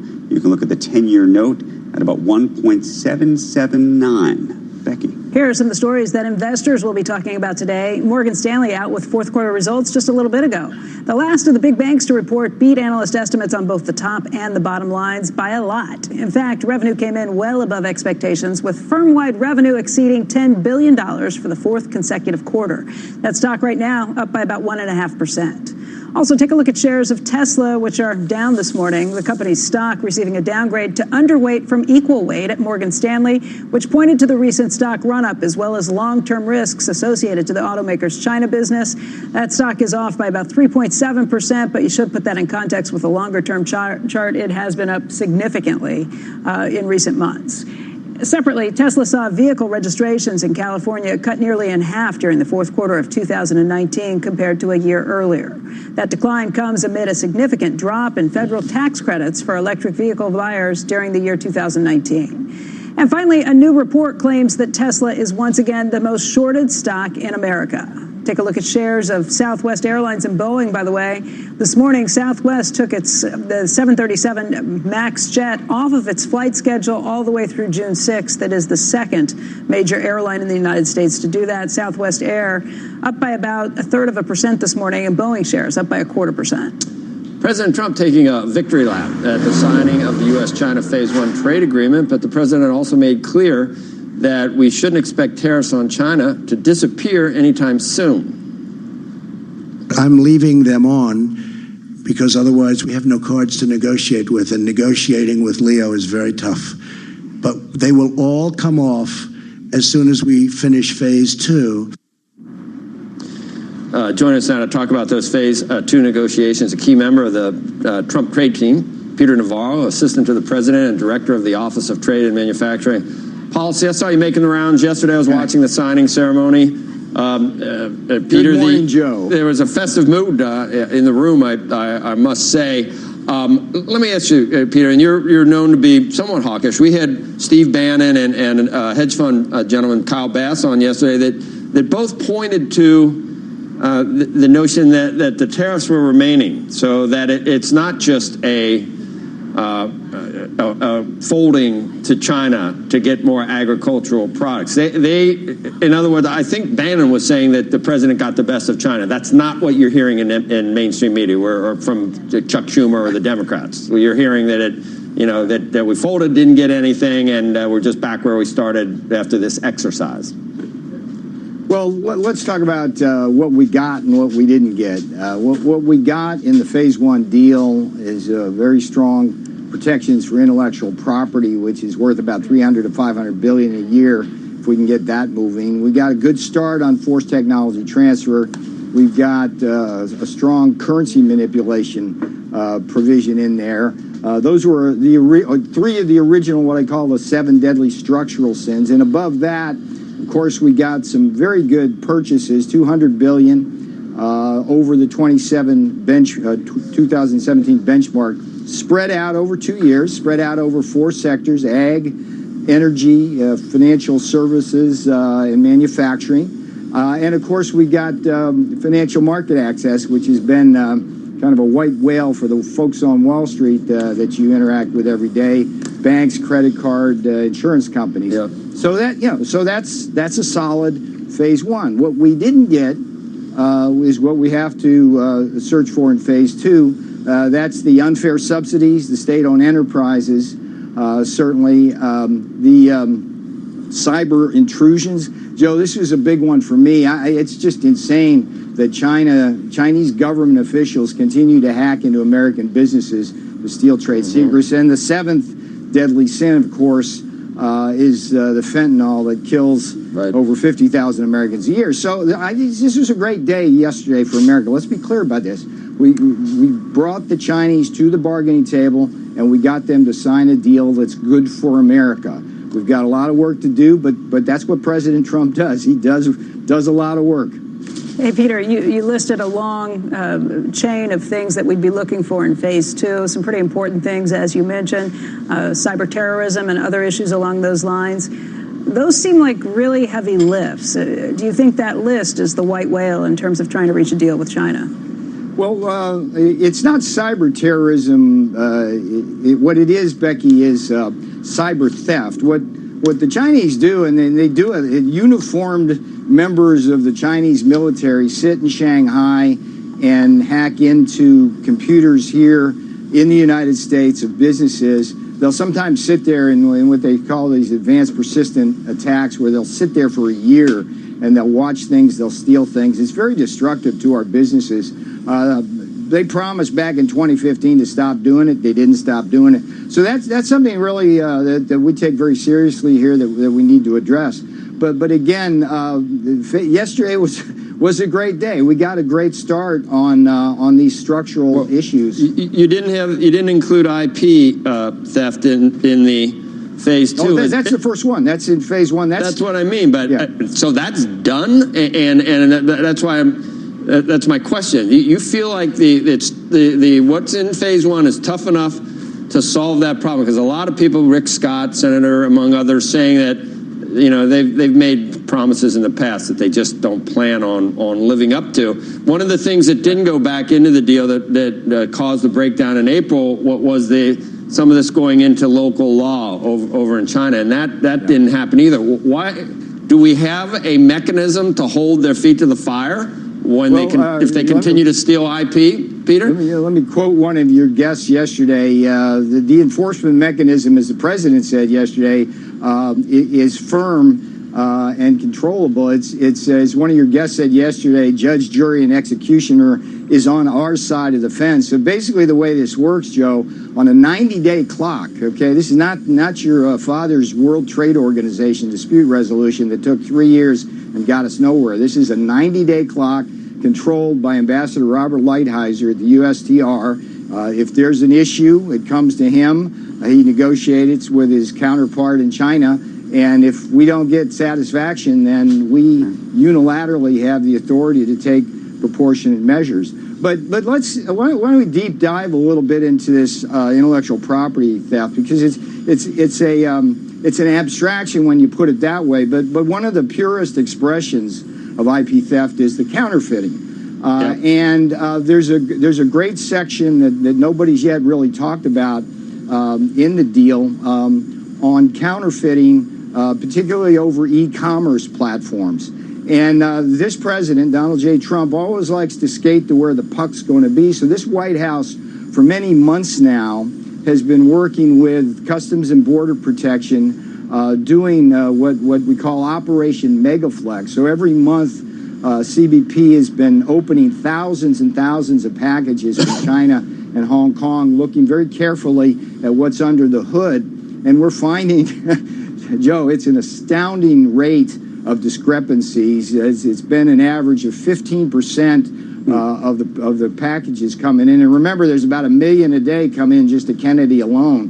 15% violate some regulations. Half of them are counterfeits. The other half are things like controlled substances, deadly fentanyl, by the way, gun parts that shouldn't be coming in, fake driver's licenses. We have license in this new deal to crack down very heavily on that flood of counterfeiting. And these e-commerce platforms, Joe, the Amazons and the Alibabas, Shopify, they have been facilitators of the Chinese counterfeiting. And so if we're going to enforce this deal, it's going to be a big part of that is scrutinizing this. But Peter, the deal gives us the ability to do it. You just mentioned two U.S.-oriented companies, at least, both in the context of Amazon and Shopify. Yeah. What kind of regulations would you want to implement, and what kind of responsibilities would you want to put directly on them? Well, we don't love regulations in this administration, but what we do love is corporations accepting their appropriate responsibility. Right now, it's skewed. If you're an intellectual property rights holder, whether you're Michael Kors or Louis Vuitton or Pfizer selling prescription drugs, the onus is really on your company to police the internet, where a lot of this counterfeiting occurs. That's not right. Amazon, Alibaba, Shopify, JD.com, Walmart.com, all of these companies have a responsibility to police the problem. And here's where the problem... How do you plan to hold them accountable? Yeah, but let me say this. The big issue with this counterfeit chain is with what's called third-party online marketplaces that pop up in places like China, and then they plug in to the Amazon or Alibaba hubs, and then they reach the consumer. And let's be clear here. You get defrauded when you buy a counterfeit, but sometimes these things can kill you because seniors buying prescription drugs, there's actually in the deal, and I'm pointing down now because I have these pages in front of me, there's actually a portion in the deal about counterfeit prescription drugs. So we've got to figure out a way to tackle this problem, but Peter, and we're going to do that. What I'm trying to get at, though, is... I know what you're trying to get at. You want me to say what kind of regulations, but... No, it's not regulations. I just want to understand, to the extent that you want to hold look, we want to all hold China accountable. Sure. To the extent that we have American companies like Amazon and like Walmart acting effectively as distribution arms through these third-party mechanisms, how, to the extent you want to hold them accountable or change that dynamic, what does the administration want to do? Well, CBP... If you're Doug McMillan or Jeff Bezos and you're listening right now, what are you trying to tell them? Oh, I'd love to tell. I've told Amazon, I've told eBay, I've told all these platforms. We've had them here at the White House. It's like, look, this is harming your consumers. It's harming your business model. You're making a bunch of money off these folks selling this counterfeit stuff, but you're not accepting your full responsibility. CBP has tools. There's suspension and debarment if you get chronic serial importers bringing this kind of stuff in. There's civil fines and there's penalties. There's all sorts of things you can do. But the best thing is for China, first of all, just to police those online marketplaces, and it's right in the deal. It says they got to do that. And right here in America, it would be nice if the e-commerce players, whether it's payment processors or whether it's the e-commerce hubs themselves and everybody in between, assume some responsibility for this problem. Look, let's go back to the numbers here. 15% of the stuff that's coming in right now that Americans are buying is contraband. And it can hurt you, it can defraud you, and everything in between. How do you feel about Huawei in terms of them? We talked about them, and people have been described as a chess piece. We talked about this with the Secretary of the Treasury yesterday in terms of how the U.S. government wants to approach that company. And by the way, maybe even you want to comment on what's going on with Apple, because some people look at that backdoor situation very similarly to the Huawei situation. Yeah, Andrew, my three favorite words on TV in the swamp, not my lane. Okay.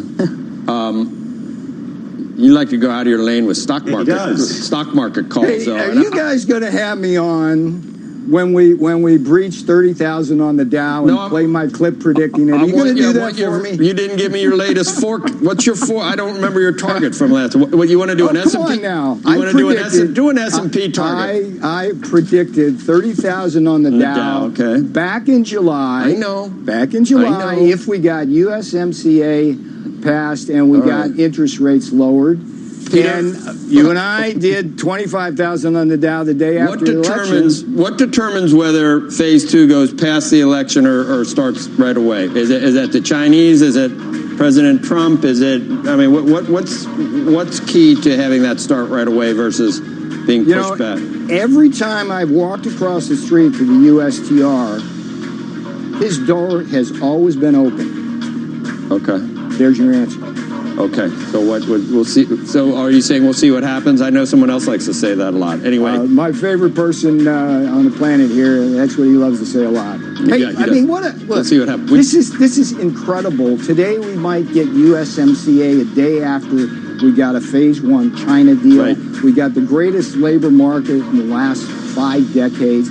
I mean, this is just a beautiful thing, and I think Wall Street is voting in favor of that. We're seeing another triple-digit gain a day. Peter Navarro, thanks. Appreciate it. Take care. Okay. Coming up when we return, why the stocks of some well-known brick-and-mortar retailers could have a headache to deal with this year, thanks to development playing out in the housing sector. We'll tell you about it as we head to a break, though. Take a look at shares of Morgan Stanley, which reported quarterly results earlier this morning. Our own Wilfred Frost will be back to break them down for us. And then a reminder, you can always watch us live on the go on our CNBC app.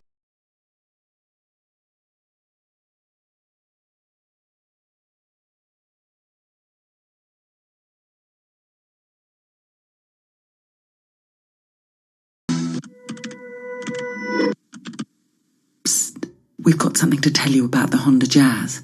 We know it looks small, but inside, it's really big. That's why we've created the small but big Jazz event, where you can get 0% APR representative and 5 years complimentary servicing on all grades until the 31st of January.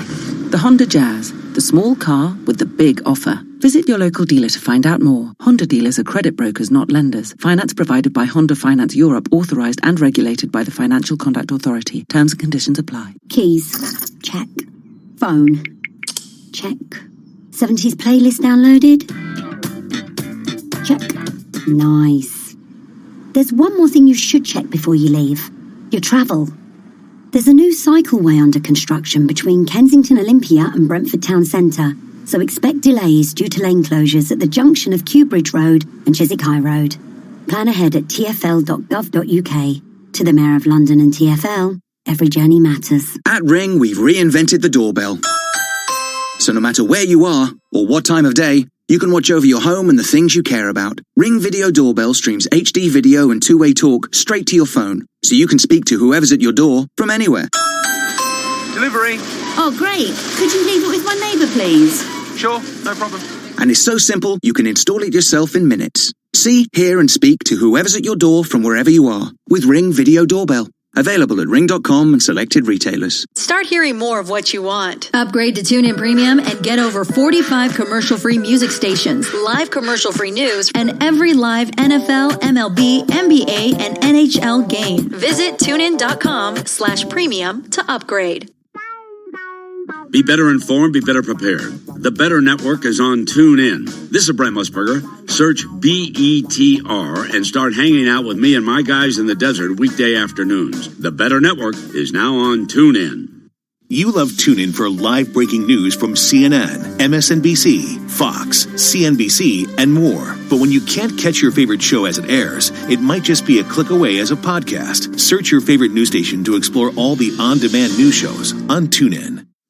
Welcome back to Squawk Box this morning. Morgan Stanley beating on the top and bottom lines for its latest quarter earlier this morning. And Wilfred Frost now joins us with some of the details of these reports. So the broad thing I would say about the results, and I just got off the phone with the CFO, John Pruzan, is that this is really strong across the board. And he wanted to highlight the fact that they're consistent in that they had 4 quarters of over 10 billion of revenue. For the full year was over 41 billion, and I think that's a large part what people are reacting to. And wealth management, even with the sort of price wars we've seen going on, the margin was above 27%, so that's impressive. But the two big standouts that we talked about earlier were this big beat in investment management, and that is down to particularly strong performance from some of their Asian-based PE funds. Now, that is quite a lumpy part of the business. I don't think it's like purely stripped out in the way that Goldman Sachs direct equity investments sometimes people look at as less valuable to some of the fee income. This is still fee income. It's carried interest earned on an Asian private equity fund, but clearly it's quite a lumpy, strong performance from one particular company that IPO'd this past quarter, so it won't perhaps get as repeated next year. On the compensation expense, which is a little bit elevated, talking more about the fact that that's just down to really strong revenues last year, so comp expense goes up. There was also some layoffs in December. That accounts for about 200 million, so that explains some of that. But either way, very strong set of numbers. It's jumping again now, 3.6%. That's more than the 1.5% earlier. They're laying out some of their targets for the year ahead, and they'll do that on the earnings call that kicks off shortly. And I imagine that's because quite encouraging targets for the year ahead as well. Okay, thanks, Wolf. Appreciate it. Meanwhile, we have some news just out. CNBC learning that the shared workspace company WeWork only signed 4 leases in the fourth quarter after its failed IPO. That represents 184,000 square feet of leasing space. It's a drop of 93% from the 2.5 million square feet it had been averaging for the prior 4 quarters. That according to data that real estate firm CBRE shared with CNBC, and maybe it's to be expected given how much they were growing. Seems bad. Well, wait, 184,000 square feet of leasing space is more than a drop of 93% from 2.5 million. The question is, and I think the issue is, that this company had been growing so fast and frankly too fast. No, my point is just the math's not right on that. That's a drop of more than 93%. Yes. To go from 2.5 million to 184,000 square feet. Yes. That's like cataclysmic. It would be unless you, I mean, the question is whether they felt like they had overextended themselves so much earlier that what you would do is the whole thing back, which is what I think is happening. Which is what's probably happening. And I think what's going to happen over the next 2 years, I imagine, is you're not going to see them take space virtually anywhere. I think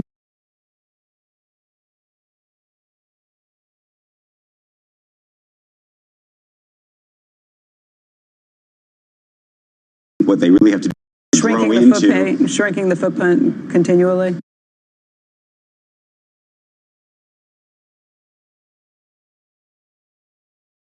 I think what you're going to see. I think you're going to see 2 things happen. One is you're going to see them reduce the amount of leases that they have in their entirety. 2, it's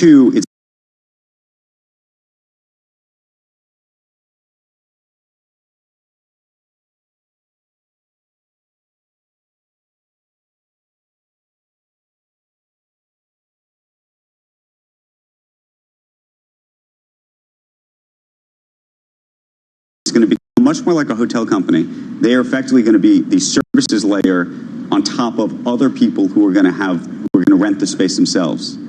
So you're going to have real estate companies who are going to bring them in, and they will effectively, like a Marriott, somebody else will own the real estate, and they will effectively not be, I don't want to say getting out of the real estate, but I think to the extent they're going to grow, it's going to look much more like a hotel company, and especially outside of the biggest major markets like New York and LA and London and other places. I think that actually is 7%. 186,000 divided by 2.5 million is 7%. Is 7, okay. 7% is 93% down, yes. A 93% decline, too. Okay. There is something unusual happening in the housing market. It's heating up right in the dead of winter as strong demand pushes sales. However, one corner of the market is showing signs of weakness. Diana Looks here, and she's got more on this story. Diana.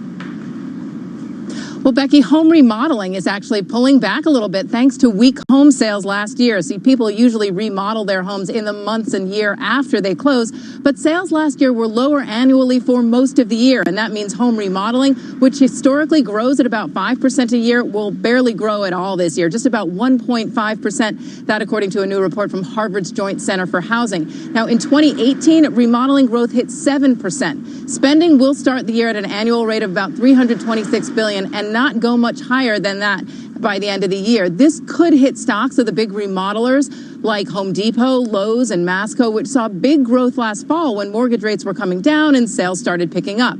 Now, if sales are more robust this year, that'll push remodeling spending higher. But right now, a severe shortage of homes for sale is standing in the way. One bright note, though, the shortage continues to keep some potential buyers in place. And the longer they stay, the more they probably want to fix something up.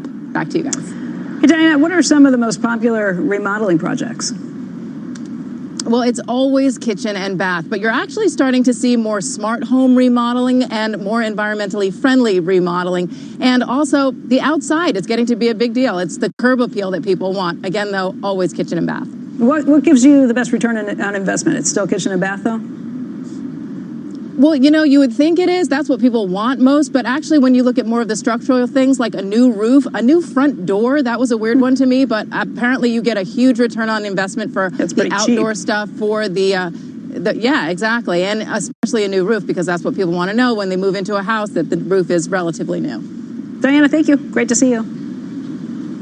All right, coming up, a tough morning for Tesla with a downgrade at Morgan Stanley. News of fewer registrations in California last quarter as federal tax credits drop, and a report saying it's once again the most shorted stock in the U.S. I didn't write any of this. Don't text me. Anyway, much more is ahead.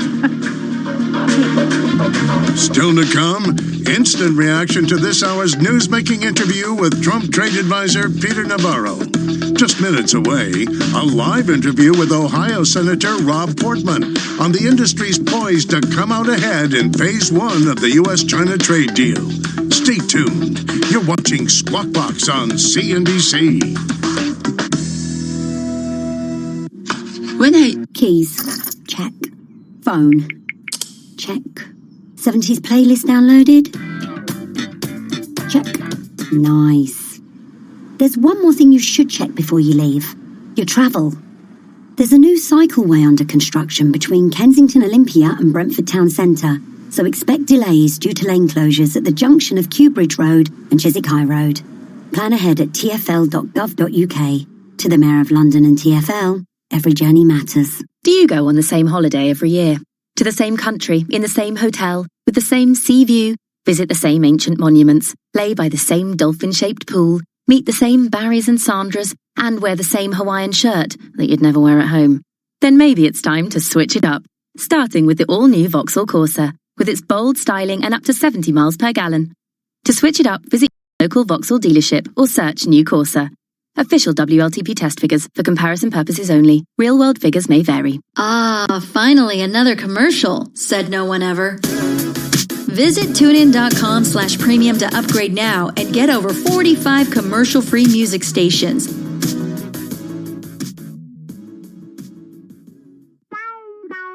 Be better informed, be better prepared. The Better Network is on TuneIn. This is Brent Musburger. Search BETR and start hanging out with me and my guys in the desert weekday afternoons. The Better Network is now on TuneIn. Pascal gobbles up the rebound and slams it down. Catch your favorite NBA team right here on TuneIn. A step back, deep three is up and in. Search NBA on TuneIn and hear all the action. The NBA lives on TuneIn. Cutting for the net, scores! On the goal line, Marchand scores! Hockey fans, the 2019-20 NHL season is here. And tucks it home! And with this team, it's really fun to be a part of a team like that. And you can hear the action live on TuneIn Premium. From regular season action to the All-Star Game and through the Stanley Cup in June. Hear the home and away call for every game, for every team live. At home or on the go, never miss a game with the NHL on TuneIn Premium. Upgrade today.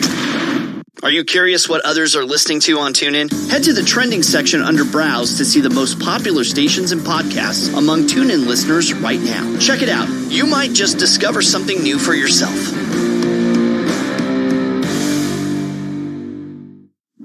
Welcome back to Squawk Box. Take a look at the futures ahead of the market open. Got this some more green arrows. Dow up about 108 points. NASDAQ up about 48 points. And the S&P 500 up about 142 points. I'm sorry, not 142 points. That would be amazing. 14 points. Oh, I was looking behind you at the Shares of several sneaker makers are getting a boost overnight on reports that World Athletics is considering a ban on Nike's Vaporfly shoes in professional running competitions. The shoe helped a number of athletes break world records, including the first sub-2-hour marathon. It has a carbon fiber plate in the midsole that helps prevent energy loss during strides. Some people in the racing world have argued that the shoe's technology gives runners an unfair advantage. Shares of ASICs gained as much as 8% in Tokyo overnight before pairing those gains. I think that is so cool. It's too bad that you can't use them, though. But I asked, what do they got, Flubber? You don't remember Flubber. You remember Son of Flubber? You remember Fred McMurray? Do you remember? Anyway, we're just seconds away from several key economic data releases. Can you believe you can make a shoe? So some guy said that it's a 1,350% decrease if your new leases go to 184,000 square feet from 2.5 million. Because I guess you are talking about the growth, not the absolute number. I don't know. It just in terms of the absolute number, though, it's that represents 7% of the space. But it was new leases that were signed, not existing spaces over all of it. This is just the amount of. I don't know how you do growth, but how do you do a decline of more than 100% either? That's because it's growth. It's not a real number. Right. Data releases, including December retail sales numbers, but 186,000 divided by 3.5 million is 7%. But you're talking about not raw numbers. But I'm just saying the jobless things. Anyway, Rick Santelli standing by. Rick, what's up?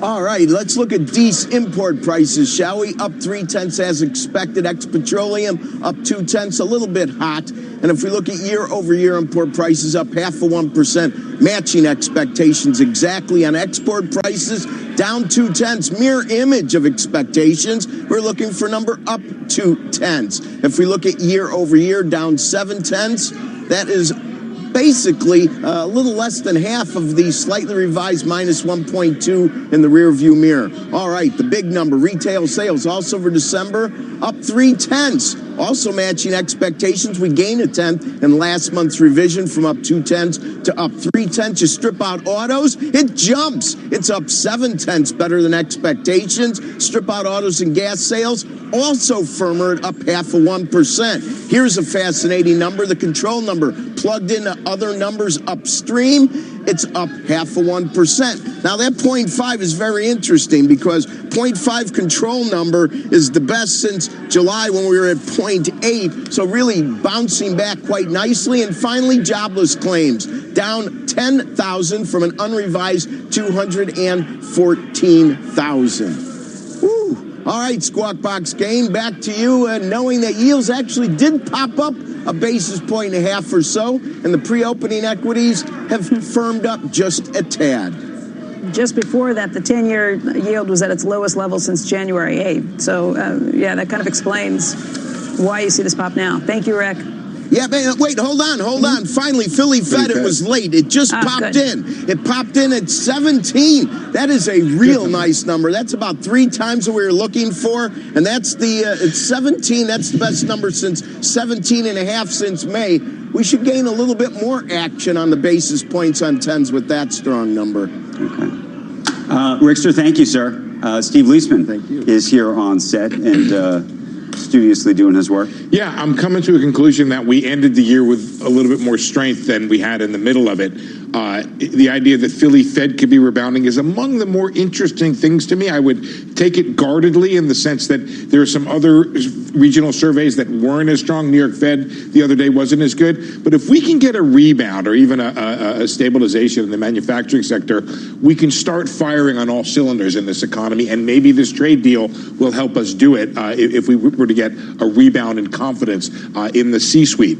Retail sales numbers confirms this report out there, this sense out there that it was a strong holiday season. And Rick was absolutely right to raise his eyebrows and his voice and his level of excitement over the non-auto number, which is up 0.7. Let me go through some of the data here when it looks at, for example, department stores were, however, down 0.8%, and a very modest number for non-store retailers. So the strength we saw was in building and garden equipment.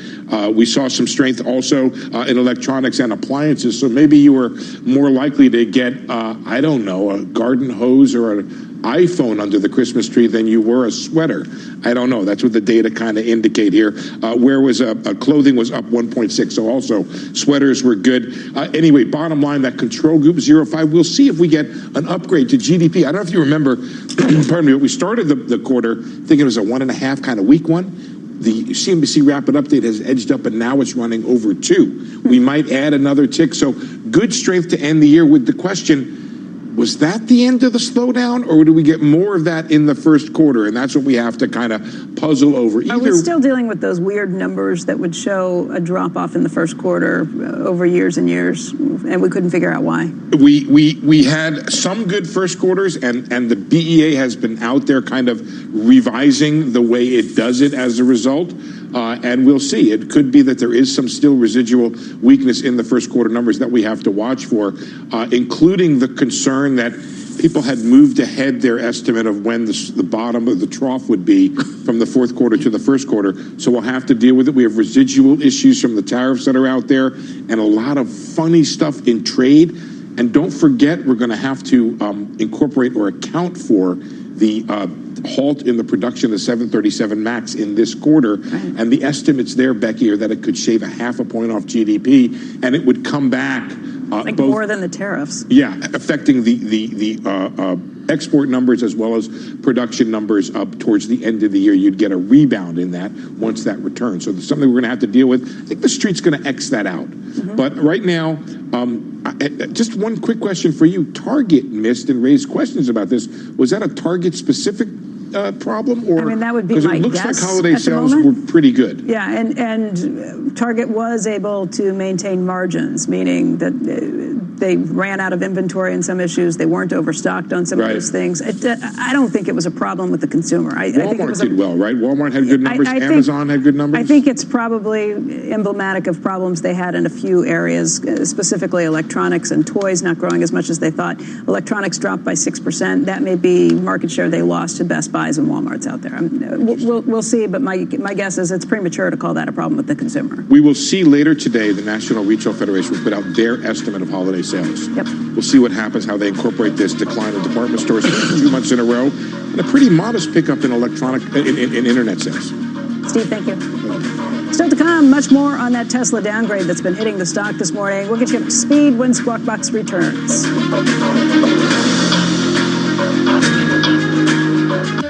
New York State. Keys. Check. Phone. Check. 70s playlist downloaded. Check. Nice. There's one more thing you should check before you leave. Your travel. There's a new cycleway under construction between Kensington Olympia and Brentford Town Centre, so expect delays due to lane closures at the junction of Kew Bridge Road and Chiswick High Road. Plan ahead at tfl.gov.uk. To the Mayor of London and TfL, every journey matters. Here at Tesco, we're celebrating over 100 years of great value with even more great prices that take you back. Like a 6-pack of apples from 69p to just 49p. All this week at Tesco. Selected larger stores subject to availability. Offer ends 20th of January. Hey, NFL fan, can't watch the game? Can't be there? No biggie. With your TuneIn Premium membership, you already have an all-access pass to every team and every game in the league. Amazing, right? Steps up, floats it towards, at the goal line, it's intercepted! Listen live as the action unfolds, or on demand when you can. Anytime, anywhere, all season long. Right side, it is caught, it is in for the right side for the touchdown. Search NFL today. Start hearing more of what you want. Upgrade to TuneIn Premium and get over 45 commercial-free music stations, live commercial-free news, and every live NFL, MLB, NBA, and NHL game. Visit TuneIn.com/premium to upgrade. Puts his head down, crashes in the snap is good. The hold is good. The kick is on its way. It is good! Did you know all weekend long the NFL playoffs are on TuneIn? In for the touchdown. Search NFL to never miss a moment of the action.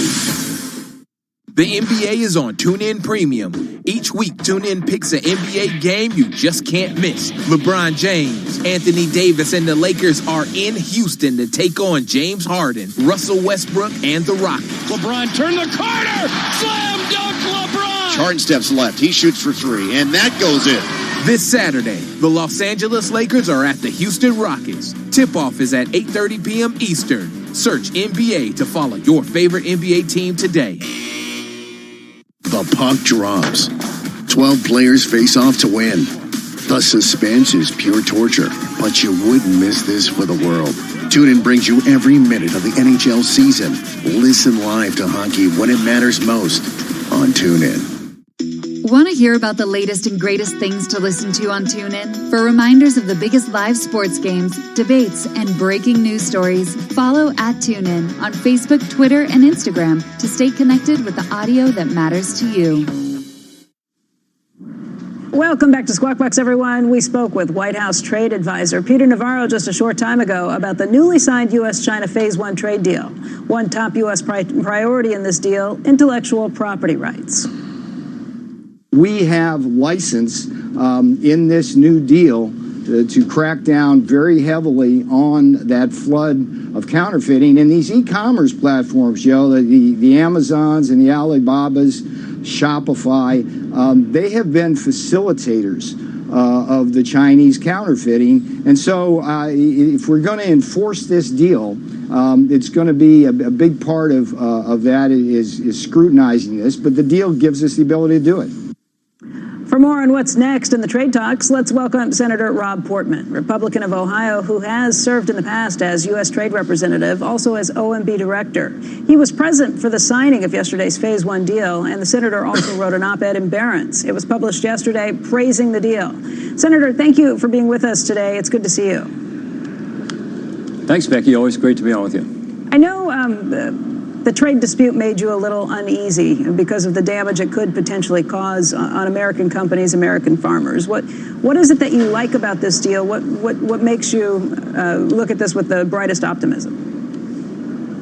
Well, imposing significant tariffs is always a risk because there are inadvertent effects on consumers, on businesses, and that was happening. But it also got China to the table. And I got to tell you, I supported it with regard to China because we didn't have any other alternatives. It was the best tool we had. And I think what happened yesterday is proof that it has worked so far. Most of the tariffs stay in place. Some were reduced, some were eliminated, pending Phase 2, which goes to the next issue, which is really subsidies in my mind, is the biggest issue left unaddressed. But this is a really good first step. And so I was positive about it because, one, we're reducing some tariffs in the context, but most importantly, intellectual property protection, the forced technology transfer provisions are excellent for U.S. companies and for, therefore, U.S. workers. And then finally, the commitment to purchase a lot more goods. Is it fair to say that you've changed your mind on tariffs and you think they are an effective tool that should continue to be used? Well, look, I was supportive of doing it because we had no alternative, not because I support tariffs in general, but because in this case, I think it was the one thing that was going to bring China to the table in a serious way. And the proof is that yesterday we had a very significant accomplishment. It's a first step. There's a second phase now being worked on, and I think the rest of the tariffs, ought to be staying in place for now. But we also ought to look to those to be removed as well as we get to the second phase. The $200 billion in new purchases over the next 2 years, by the way, includes a lot of agricultural products, which is great for my home state of Ohio and great for our ag economy right now. But it also is going to help manufacturing. There's also a lot in here, I think, that will help services, particularly financial services with regard to ownership rights. So there's some very good things in this Phase 1. The enforcement is probably the most important part of it. And the fact that some tariffs have stayed in place, others could be reimposed if, in fact, after monitoring this and having some transparency into it, the commitments are not kept. That's really important, and that's what everybody's going to be looking for. But, Becky, this is also the week we're going to pass USMCA. So in a couple hours, we're going to have a big bipartisan vote. And I think that's important, too, not just because we're now dealing with our three largest trading partners in 1 week, China, Canada, and Mexico, but because it shows America can get to yes. Because I think there was a lot of skepticism, frankly, that we could come up with either one of these agreements, and we've done both of them. Hey, Senator, and shown that once again, America can be out there, helping to level the playing field and create, a better environment for our workers and our farmers, and get some deals done. We can have tweet us, interrupt us, can occur at any time. Here's the president tweeting right now. One of the greatest trade deals ever made, also good for China and our long-term relationship. $250 billion will be coming back to our country. We're now in a great position. for a phase 2 start. There's never been anything like this in U.S. history. And then USMCA next. So that was like 30 seconds ago the president tweeted that, Rob. Yeah. He was in a good mood yesterday, Joe, because... I saw you there. I saw you there. I can't remember who you were talking to. Yeah. Look, you know what I saw you say? There were a lot of skeptics out there. You know what I saw you say on your lips? I thought I saw you say, Joe Burrow, was what it looked like. You said, were you talking to someone about that, about the Bengals? I was talking about Joe Burrow because we need him badly. And, we did win 2 games this last year. But I think with Burrow, you might win 3 or maybe, win 2 and tie 1, I think, with where the Bengals are. I don't know. I think we're going to the playoffs, man. I really do. Good. And then you can... Got to re-sign A.J. Green and keep the offensive line healthy. And we can lose again in prime time. The sky's the limit. And we haven't lost in prime time in a long time. He's an Ohio guy. I miss those days. I miss those days of losing in prime time. Anyway...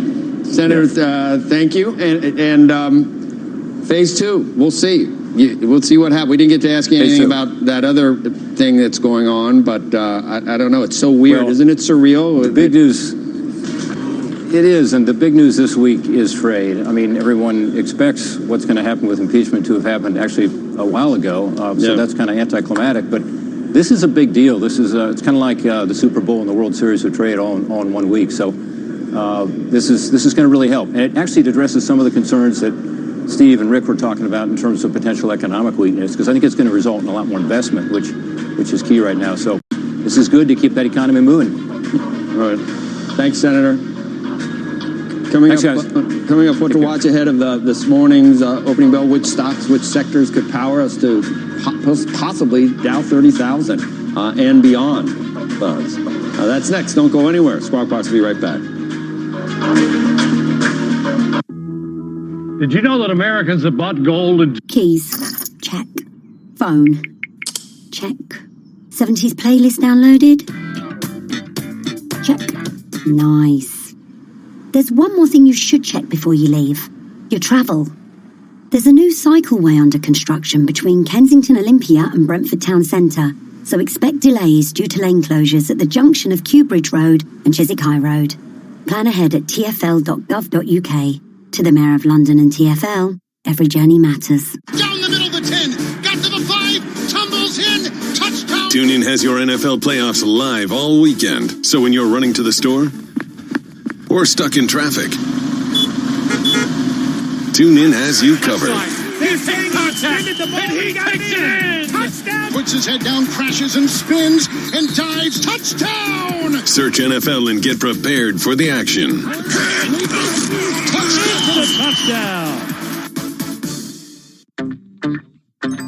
Smart Sports Wagering Talk is now on TuneIn. This is Brett Musburger. The Better Network is now on TuneIn. Search BETR. Be better informed. Be better prepared. And remember, cash and tickets is what it's all about. This week on the New Yorker Radio Hour, has Silicon Valley changed since all the revelations about the world's social media companies? I think people are really reluctant to relinquish this narrative of being underdogs, of being innovators, of just trying to experiment and make the world better. Listen to this episode of the New Yorker Radio Hour on TuneIn today.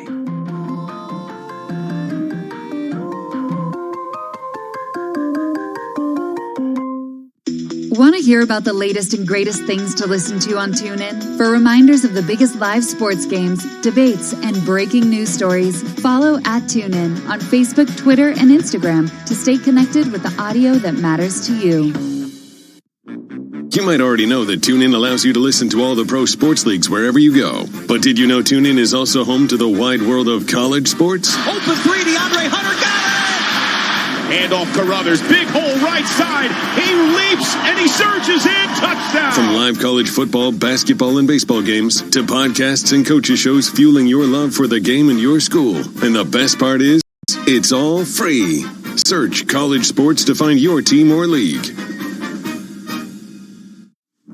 Welcome back, everybody. One stock we're watching very closely this morning is Tesla. Dom Chu is here. He's got news of a significant downgrade that we just got. Dom, good morning. Good morning, Becky. So let's take a look at shares of Tesla right now because, yes, they've been parabolically to the upside as of late, but this morning in the extended trade, we're off another 4% right now on some heavier volume. And the reason why is because we've seen this nice run in the stock. And by the way, just since about December 5th, that stock is up some 58% during that time frame. Now, I note that because on that date, back on December 5th, it was Morgan Stanley Auto's analyst Adam Jonas who came out with a pretty big call. Now, today, Adam Jonas at Morgan Stanley is saying that stock is now an underweight rating. And here's kind of what's driving it. They're saying downgrade to underweight from equal weight. The target price, though, rises because it's gone up so much to $360 versus $250 prior.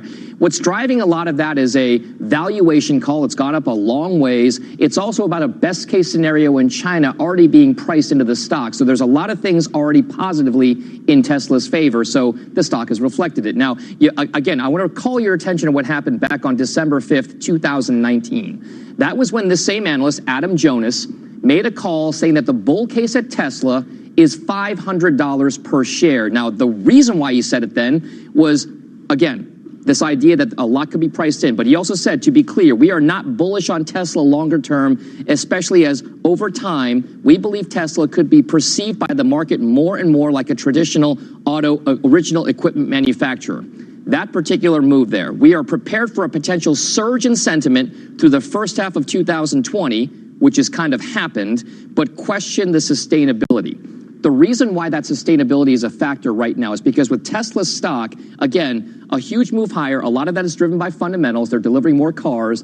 A lot of it may be driven by short interest. But Adam Jonas, guys, you may recall, has been characterized and criticized in the past as being an ardent Tesla bull. Some of the scenarios he's thrown out there in the past have gone up against a lot of criticism. He called Tesla what a huge move it could make.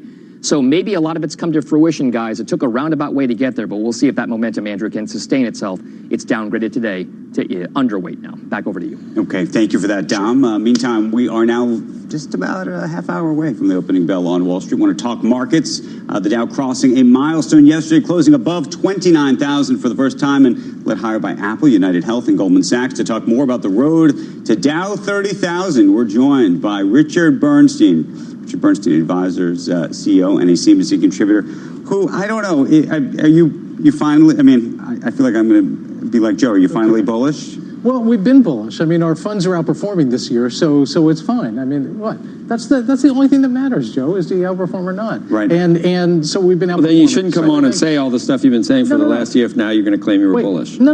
Let me finish, please. The point being... Right.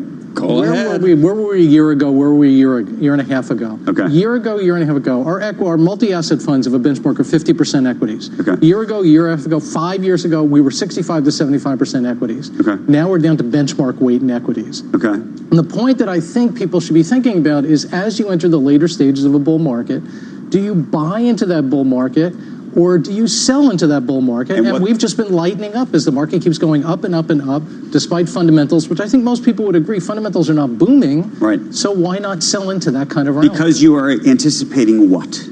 I think the question, will returns over the next 1, 2, 3, 4, 5 years be as strong as what we've just seen? Okay. And will other asset classes, perhaps gold, let's say, or tips or something like that, will they be more competitive to equities? And I think the answer to that is yes, that they will be. And does that anticipate a recession as part of that? Not necessarily. I mean, it doesn't have to. If you look at the valuation of the equity market, you'd have to say it's not cheap. Shouldn't returns be lower if it's not, if it's relatively expensive? Right. And then you look at things like gold, you look at things like tips, you look how people are ignoring certain asset classes like that, and you say, gee, that seems to be a pretty good value. What's the probability of them outperforming stocks over the next 1, 2, 3, 4, 5 years? Okay, so the question is, so are you moving into tips right now? Oh, we've had positions in tips, yes. Okay. Through the second half of last year, we started taking positions in tips. In our multi-asset portfolios, tips are now roughly 12-15% of the portfolio. And, I mean, look, we've all thought that we were in the 7th, 8th, 9th inning, depending on who came on. But by the way, we've thought this now for forever, for several years. Right. And so the real question is, can this continue?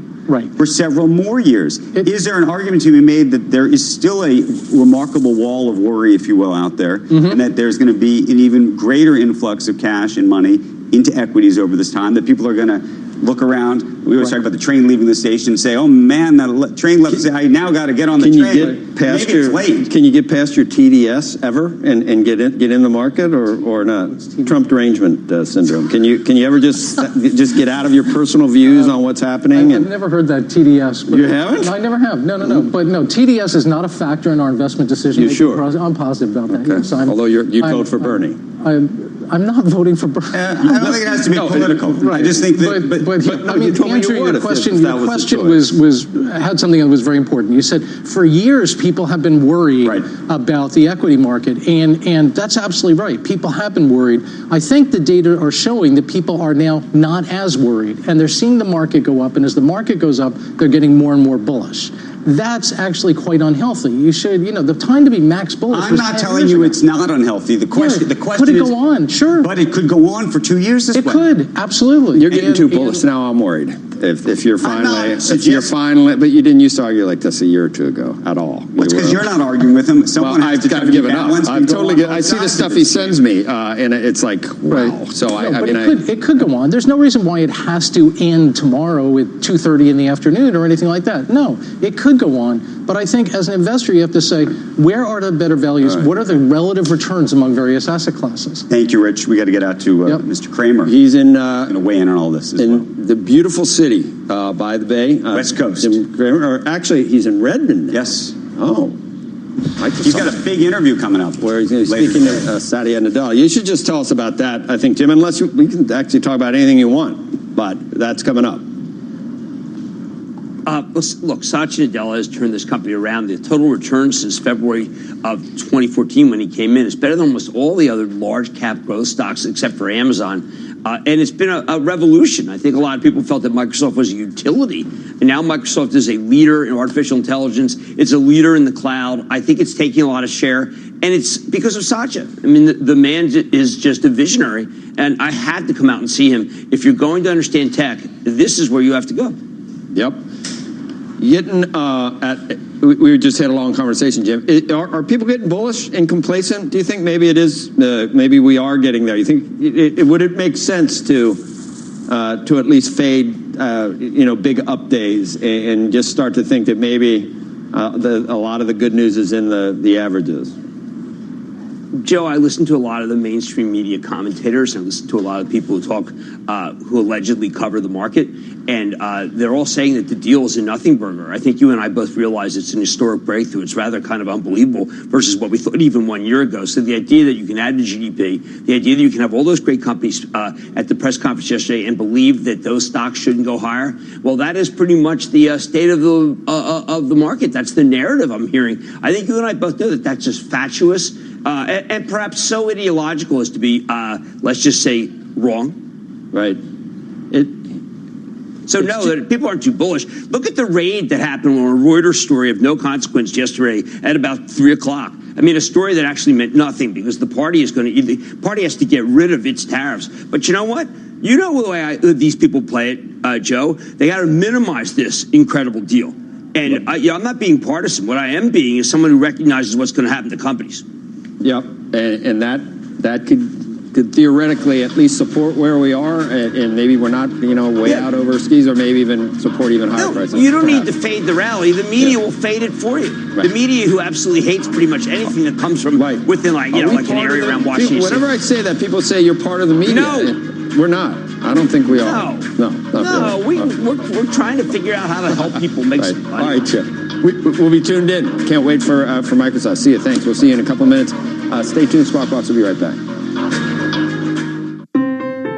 HSS is the most reliable. Keys. Check. Phone. Check. 70s playlist downloaded. Check. Nice. There's one more thing you should check before you leave. Your travel.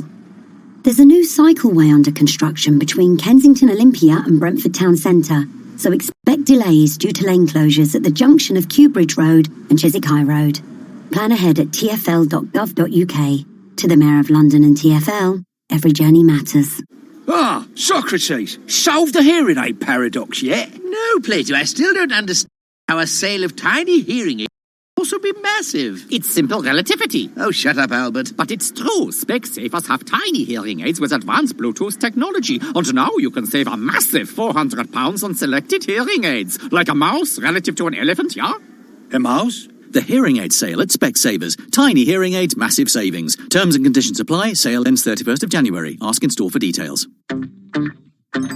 Smart Sports Wagering Talk is now on TuneIn. This is Brett Musburger. The Better Network is now on TuneIn. Search BETR. Be better informed. Be better prepared. And remember, cash and tickets is what it's all about. Cutting for the net. Scores! On the goal line, Marchand scores! Hockey fans, the 2019-20 NHL season is here. And tucks it home! And with this team, it's really fun to be a part of a team like that. You can hear the action live on TuneIn Premium. From regular season action to the All-Star Game and through the Stanley Cup in June. Hear the home and away call for every game, for every team live. At home or on the go, never miss a game with the NHL on TuneIn Premium. Upgrade today. When you're not listening to your team, take it to the end zone, the rim, or the net. Keep up with the biggest moments in sports by following TuneIn on social media. Block, Cook into the end zone for the touchdown. From reminders of the live top games to tips of the best sports stations and podcasts. Welcome to Undisputed. We are live from Los Angeles. I'm Jenny Taft here with Skip Bayless. Follow and TuneIn on Facebook, Twitter, and Instagram to get the most out of TuneIn. You love TuneIn for live breaking news from CNN, MSNBC, Fox, CNBC, and more. But when you can't catch your favorite show as it airs, it might just be a click away as a podcast. Search your favorite news station to explore all the on-demand news shows on TuneIn. Puts his head down, crashes, and the snap is good. The hold is good. The kick is on its way. It is good! Did you know all weekend long the NFL playoffs are on TuneIn? In for the touchdown. Search NFL to never miss a moment of the action.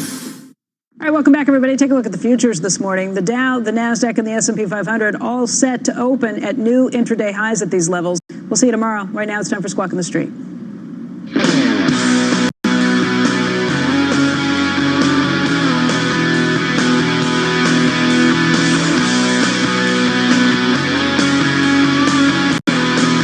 Thursday morning. Welcome to Squawk on the Street. I'm Carl Quintanilla with David Faber at the New York Stock Exchange.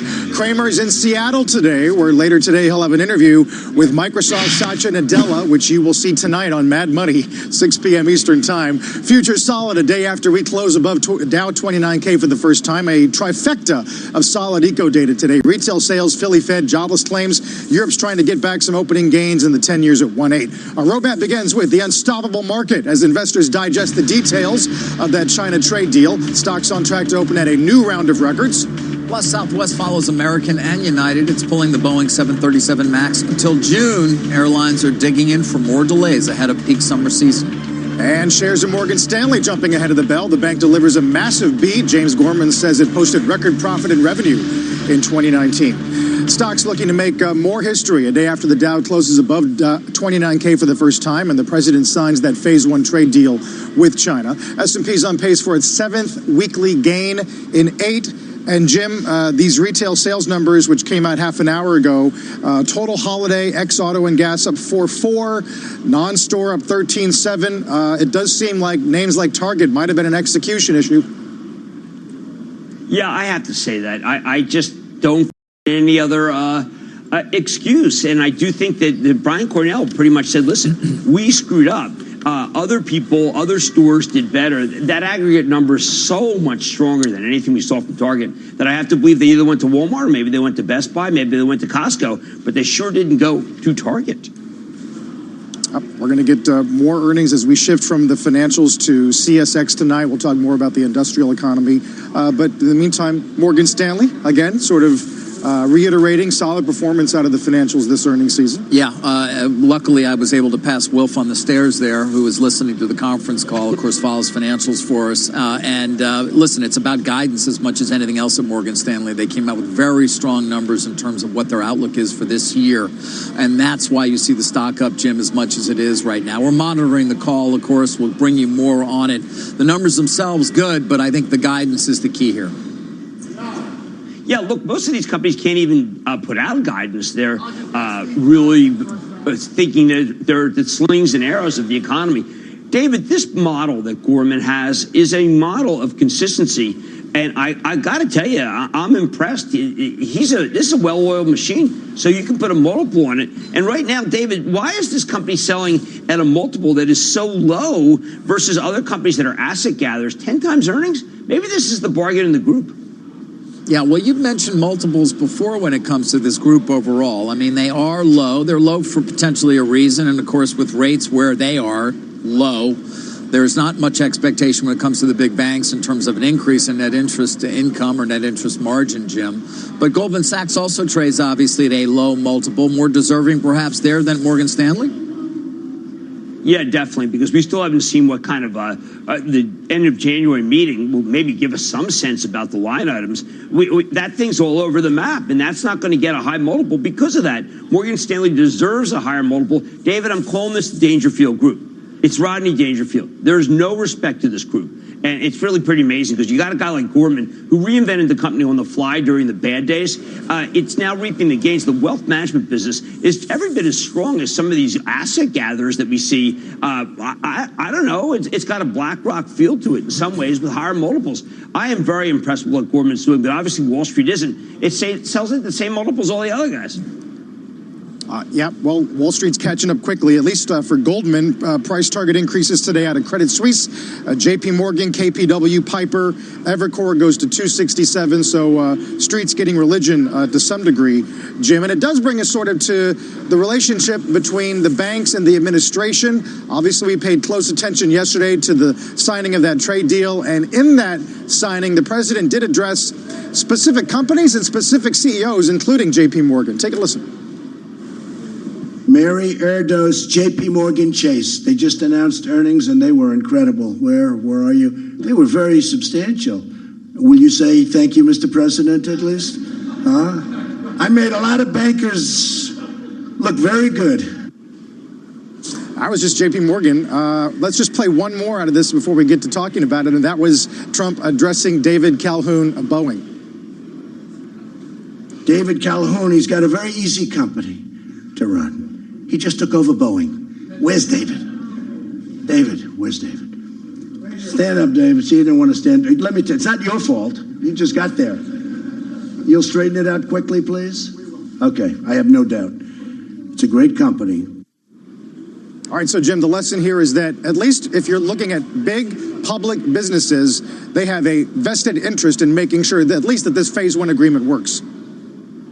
Look, you can just go and look at the list of people. I mean, it's the credit card companies, it's the private equity companies, it's the natural gas companies, it's the tech companies, low end, typically DRAMs, and pure financials. When I was listening to that conference, I was thinking, raising numbers, JP Morgan, raising numbers, Blackstone, raising numbers, Carlyle. I mean, it was really kind of like being in a research department. Except for there's a demand to be able to thank someone. Anyone who watched this was kind of like, holy cow, this is the private sector cashing in on an amazing deal. And here are the players. I mean, he gave you the recommended list, for heaven's sake.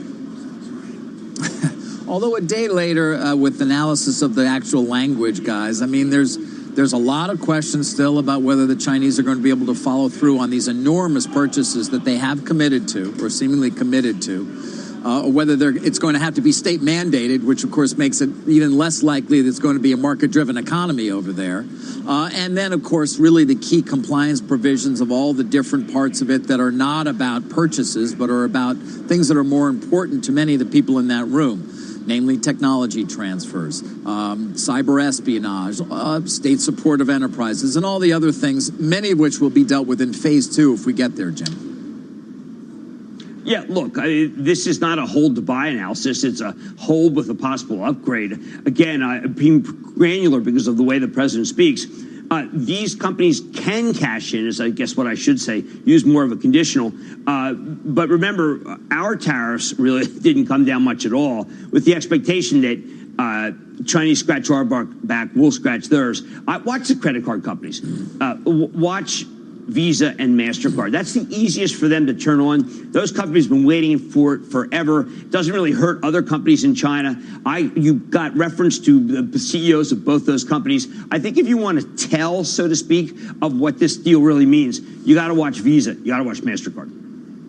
So, Jim, the lesson is China is open for business, right? And we're no longer in the mode where you got to pull out. We're moving to Mexico. We're moving to Vietnam. Supply chains are collapsing. This is about American companies taking advantage of this enormous market once again. Win by the Treasury Secretary Mnuchin. Remember, he wants to engage. There are other parts of the White House, including Peter Navarro, who was on our own network this morning, who I think want to disengage. There are people who are hardliners who are saying, listen, you can't trust the PRC. They'll never change. They get protection from the tariffs. And then there are other people who are saying, you know what? And this includes Lighthizer. These guys are for real, and it's time. Now, I personally come out and say this is a trust and verify situation. President Reagan didn't trust the Russians, but the Russians caved. Will the Chinese cave? I think they'll cave serially. I know the media, there was a Reuters story yesterday, basically said this is just a complete waste of time. I don't think so. I don't think it's a waste of time. I think that the Chinese are saying this guy is a fox. He's a crazy fox. I think he outsmarted them. I know, David, you may think that is not possible to outsmart the Chinese, but some of these companies are going to make a lot more money than they were a year ago. Yeah, but the Chinese do play a long game. They do have a government that conceivably is better set up to ask long-term sacrifice by the population. Not that it's not important that they continue to put people into the middle class. Not that they want to face unrest or that she does. I don't know, Jim. They're set up not that badly. And then it becomes also still this question of their development of technology. They're no longer an also-ran. Clearly, we are superior to them, but 5G is certainly going to be an important test. AI will be another one. There is still a decent chance that you get a decoupling given our competing interests in terms of economics across the globe, particularly as they edge up. Their economy is still growing. You may say it's growing at a lesser rate. There's no doubt about that, but it's still growing. Well, 3 times our growth. Yes, thank you. Yes, it's about right. But I think that's the announced number. I do not think their economy is as strong. Look, if you take a look at that room, I know, David, I'm not there for you to be able to look askance at me, so I don't know what to do. Okay. That's a joke, David. Come home soon. I miss doing that to you. I'm trying. I know I miss my wife. But that's a statement and a half. But Micron and Qualcomm are really the only tech companies there. What does that tell you? David, this may be a win for the bankers. And I think that no one at the beginning was thinking, well, that's going to be the win. We thought it was going to be Boeing. You had not one, but 2 Boeing executives that were there. Greg Smith, the CFO. If they had planes to make, David, I think they could have crushed it. Yeah. Well, right now, negative orders, as Phil LeBeau told us a couple of days ago. Indeed. And another setback this morning, guys, is that like negative Southwest. Yeah, it is. Southwest announces the extending cancellation of the 737 MAX flights through June 6, raising doubts. Once again, the plane will return for the important summer travel season. The carrier says it would remove about 330 weekday flights from its schedule. Of course, Jim, this matches what American and United have already done and sort of backs up the mood, at least, that Gary Kelly talked to us about when he said he wasn't happy. Take a listen to that bite. I've been very clear. We're not happy about our situation. We put our future in the hands of Boeing and the MAX, and we're grounded. So, Jim, you've talked more about this being a second-half story for sure, right? Oh, yeah. Delta put out a good number because it's not really maxed. It's not its impact. Look, I can tell you that the existing flights will be extremely full. You won't be able to put anything in the overhead, and you'll be paying more, and you'll say, where are all these people going? And you'll be waitlisted. So it's all the things that necessarily can make airlines more money. So there's a way you can make more money. Obviously, they want more planes. Gary Kelly cares about service, and he knows he can't deliver. But this is still just the black eye continues. and Calhoun's got his work cut out for him. I suggest he comes on Squawk on the Street and really lays out a plan and lays it out sooner rather than later. But you know what today was? Today was a day where I did not read a horrible email that had previously been redacted. Have you noticed that there was no email today that had the FAA being idiots or customers being morons? Is that a win? Sometimes when you stop hitting yourself on the head with a hammer, it feels good. That's certainly the way some Boeing investors might feel today. Jim, we want to hear a lot more about what you've got for Nadella tonight. Let's take a look at some of today's movers. We'll get to all of that, including some calls on Tesla. First underweight out of Morgan Stanley in about 7 years. Take a look at the futures here. More Squawk on the Street from Post 9's back in a minute.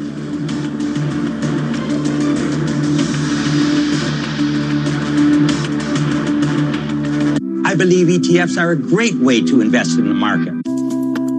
Welcome to Nuffield Health Battersea, a gym built around you. You get regular health MOTs to create a plan that works for you, with physios and personal trainers on site. You'll find a wide range of equipment and classes, and our expert team will support you to get the most out of your health, fitness, and your membership. Join today to get the rest of the month free. Search Nuffield Health. Specialists in you. 12-month commitments only. Facilities stated are in most gyms. Visit nuffieldhealth.com/terms. I've always loved a kitchen experiment, especially smoothies. I've blended all sorts of mad combinations. Strawberry and charcoal, broccoli and chocolate. Not my best, that. But when I test blenders in the Witch Lab, it's not about flavour, it's about performance. Our tests use proper tough stuff, hard ice, strong veg, rough nuts. And the blenders that can hack it are the only ones we recommend for your kitchen. Which tests harder so you can buy smarter. Visit which.co.uk. The Honda Jazz, the car that feels fabulously small on the outside, yet deceptively big on the inside, with its incredible storage solutions and magic folding seats. Not to mention the suite of advanced safety features. And now with the small but big Jazz event, it's available with 0% APR representative and 5 years complimentary servicing until January 31st. Visit your local dealer to find out more. Honda dealers are credit brokers, not lenders. Finance provided by Honda Finance Europe, authorized and regulated by the Financial Conduct Authority. Terms and conditions apply. Hello, I'm your captain for today's Virgin Atlantic flight. Please drop everything and pay close attention to the following announcement. The sail is now on. Our crew are ready to take your bags and stresses away. The cocktails are ready to serve, the movies are loaded, and we're all set for takeoff to the Caribbean.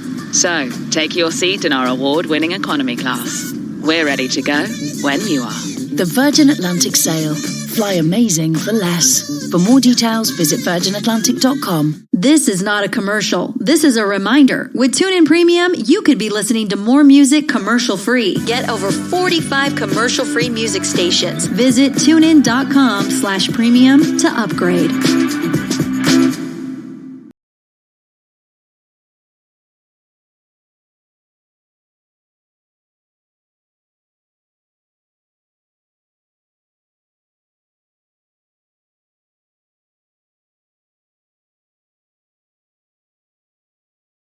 And this time we're going cross-country to Seattle for a mad dash where you're getting ready for that Nadella interview that we're all looking forward to, Jim. But you had one last night on Mad XPO, and they've got news as well, don't they? This is so up your alley, David. Brad Jacobs, whom you've known, this is one of the best performing stocks, 7th best since he got involved in the S&P during his period, and also tenfold since 2011. David, he's not happy. He feels that the value of his company is ridiculously low. I think what he's really frustrated by is if he were to come public right now, he could be an AI logistics company that would get about a 25 multiple. Right now, he's got a 20 multiple, but it's really not nearly as much as you would get if it just started over. So he wants to sell things. Maybe he catches a bid entirely. I posited that maybe Amazon buys the company, and that was a non-starter where I was immediately told, well, why don't you go talk to them? So I said, okay, I will. Remember, I'm in the city by the Sound. Yeah, you are. You are. Man, don't think about getting Bezos, though. That's my long-term goal. You stay away. He's over in Europe. He's over in Europe. Okay. You Davao Sound, you. Yeah, no chance you're going to get him. But, XPO, Jim, we're talking, what, a $7.5 billion market value. I mean, it's not as though the stock hasn't performed fairly well over the last year, though. What do you think is going to actually end up happening here with this process? I think that somehow you're going to bring out the value of the logistics business. You know, David, Shopify is a company. Loop starts with a hold, which is basically a company that gets the goods. This is a last mile play. Some ways you could say, you know what, they have the artificial intelligence, they've got the smart technology to be able to be a Shopify with that business, and the hard assets, the trucking business, well, you know what, that's not involved with this. That's not going to be sold. So I look at it as being, could it be like Intelligent from Honeywell? Could it be Zebra Technologies? It can be a lot of different companies, but this is considered to be the Google of infrastructure. I think Brad is right. One division itself is worth the company, and then you get the rest for free. All right, well, the market responding certainly positively today. Jim, thank you for that mad dash. Remember, by the way, you can always watch us live on the go on the CNBC app. More Squawk on the Street from the NYC straight ahead.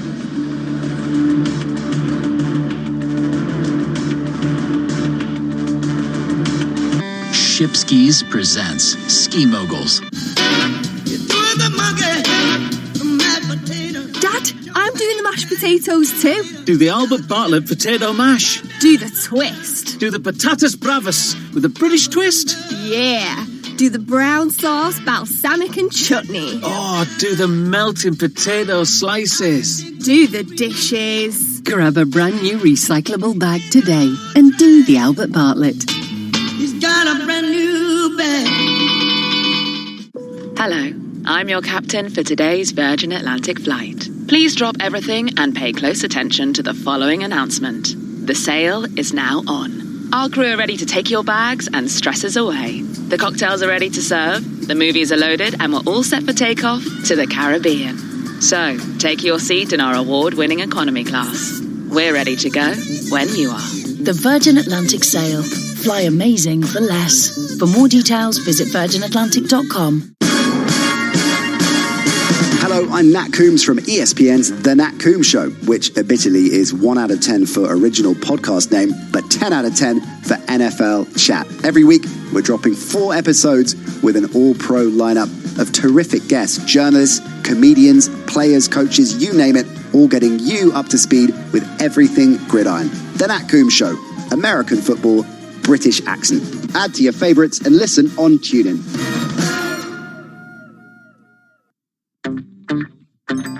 Smart Sports Wagering Talk is now on TuneIn. This is Brett Musburger. The Better Network is now on TuneIn. Search BETR. Be better informed. Be better prepared. And remember, cash and tickets is what it's all about.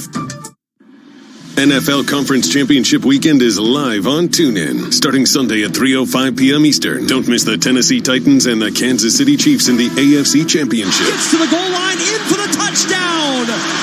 Then, starting at 6:40 p.m. Eastern, hear the Green Bay Packers and San Francisco 49ers clash for the NFC crown. Shotgun snap, hand off to Jones, knifes in over the left guard, touchdown! At home or on the go, don't miss a second of playoff action with TuneIn Premium. Search Premium to upgrade.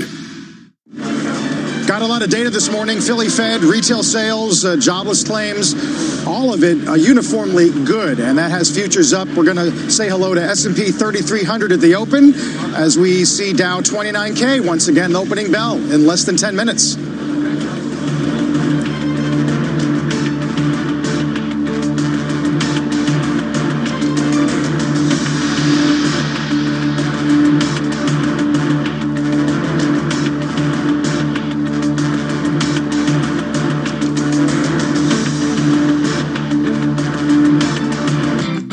Wondering which credit card is right?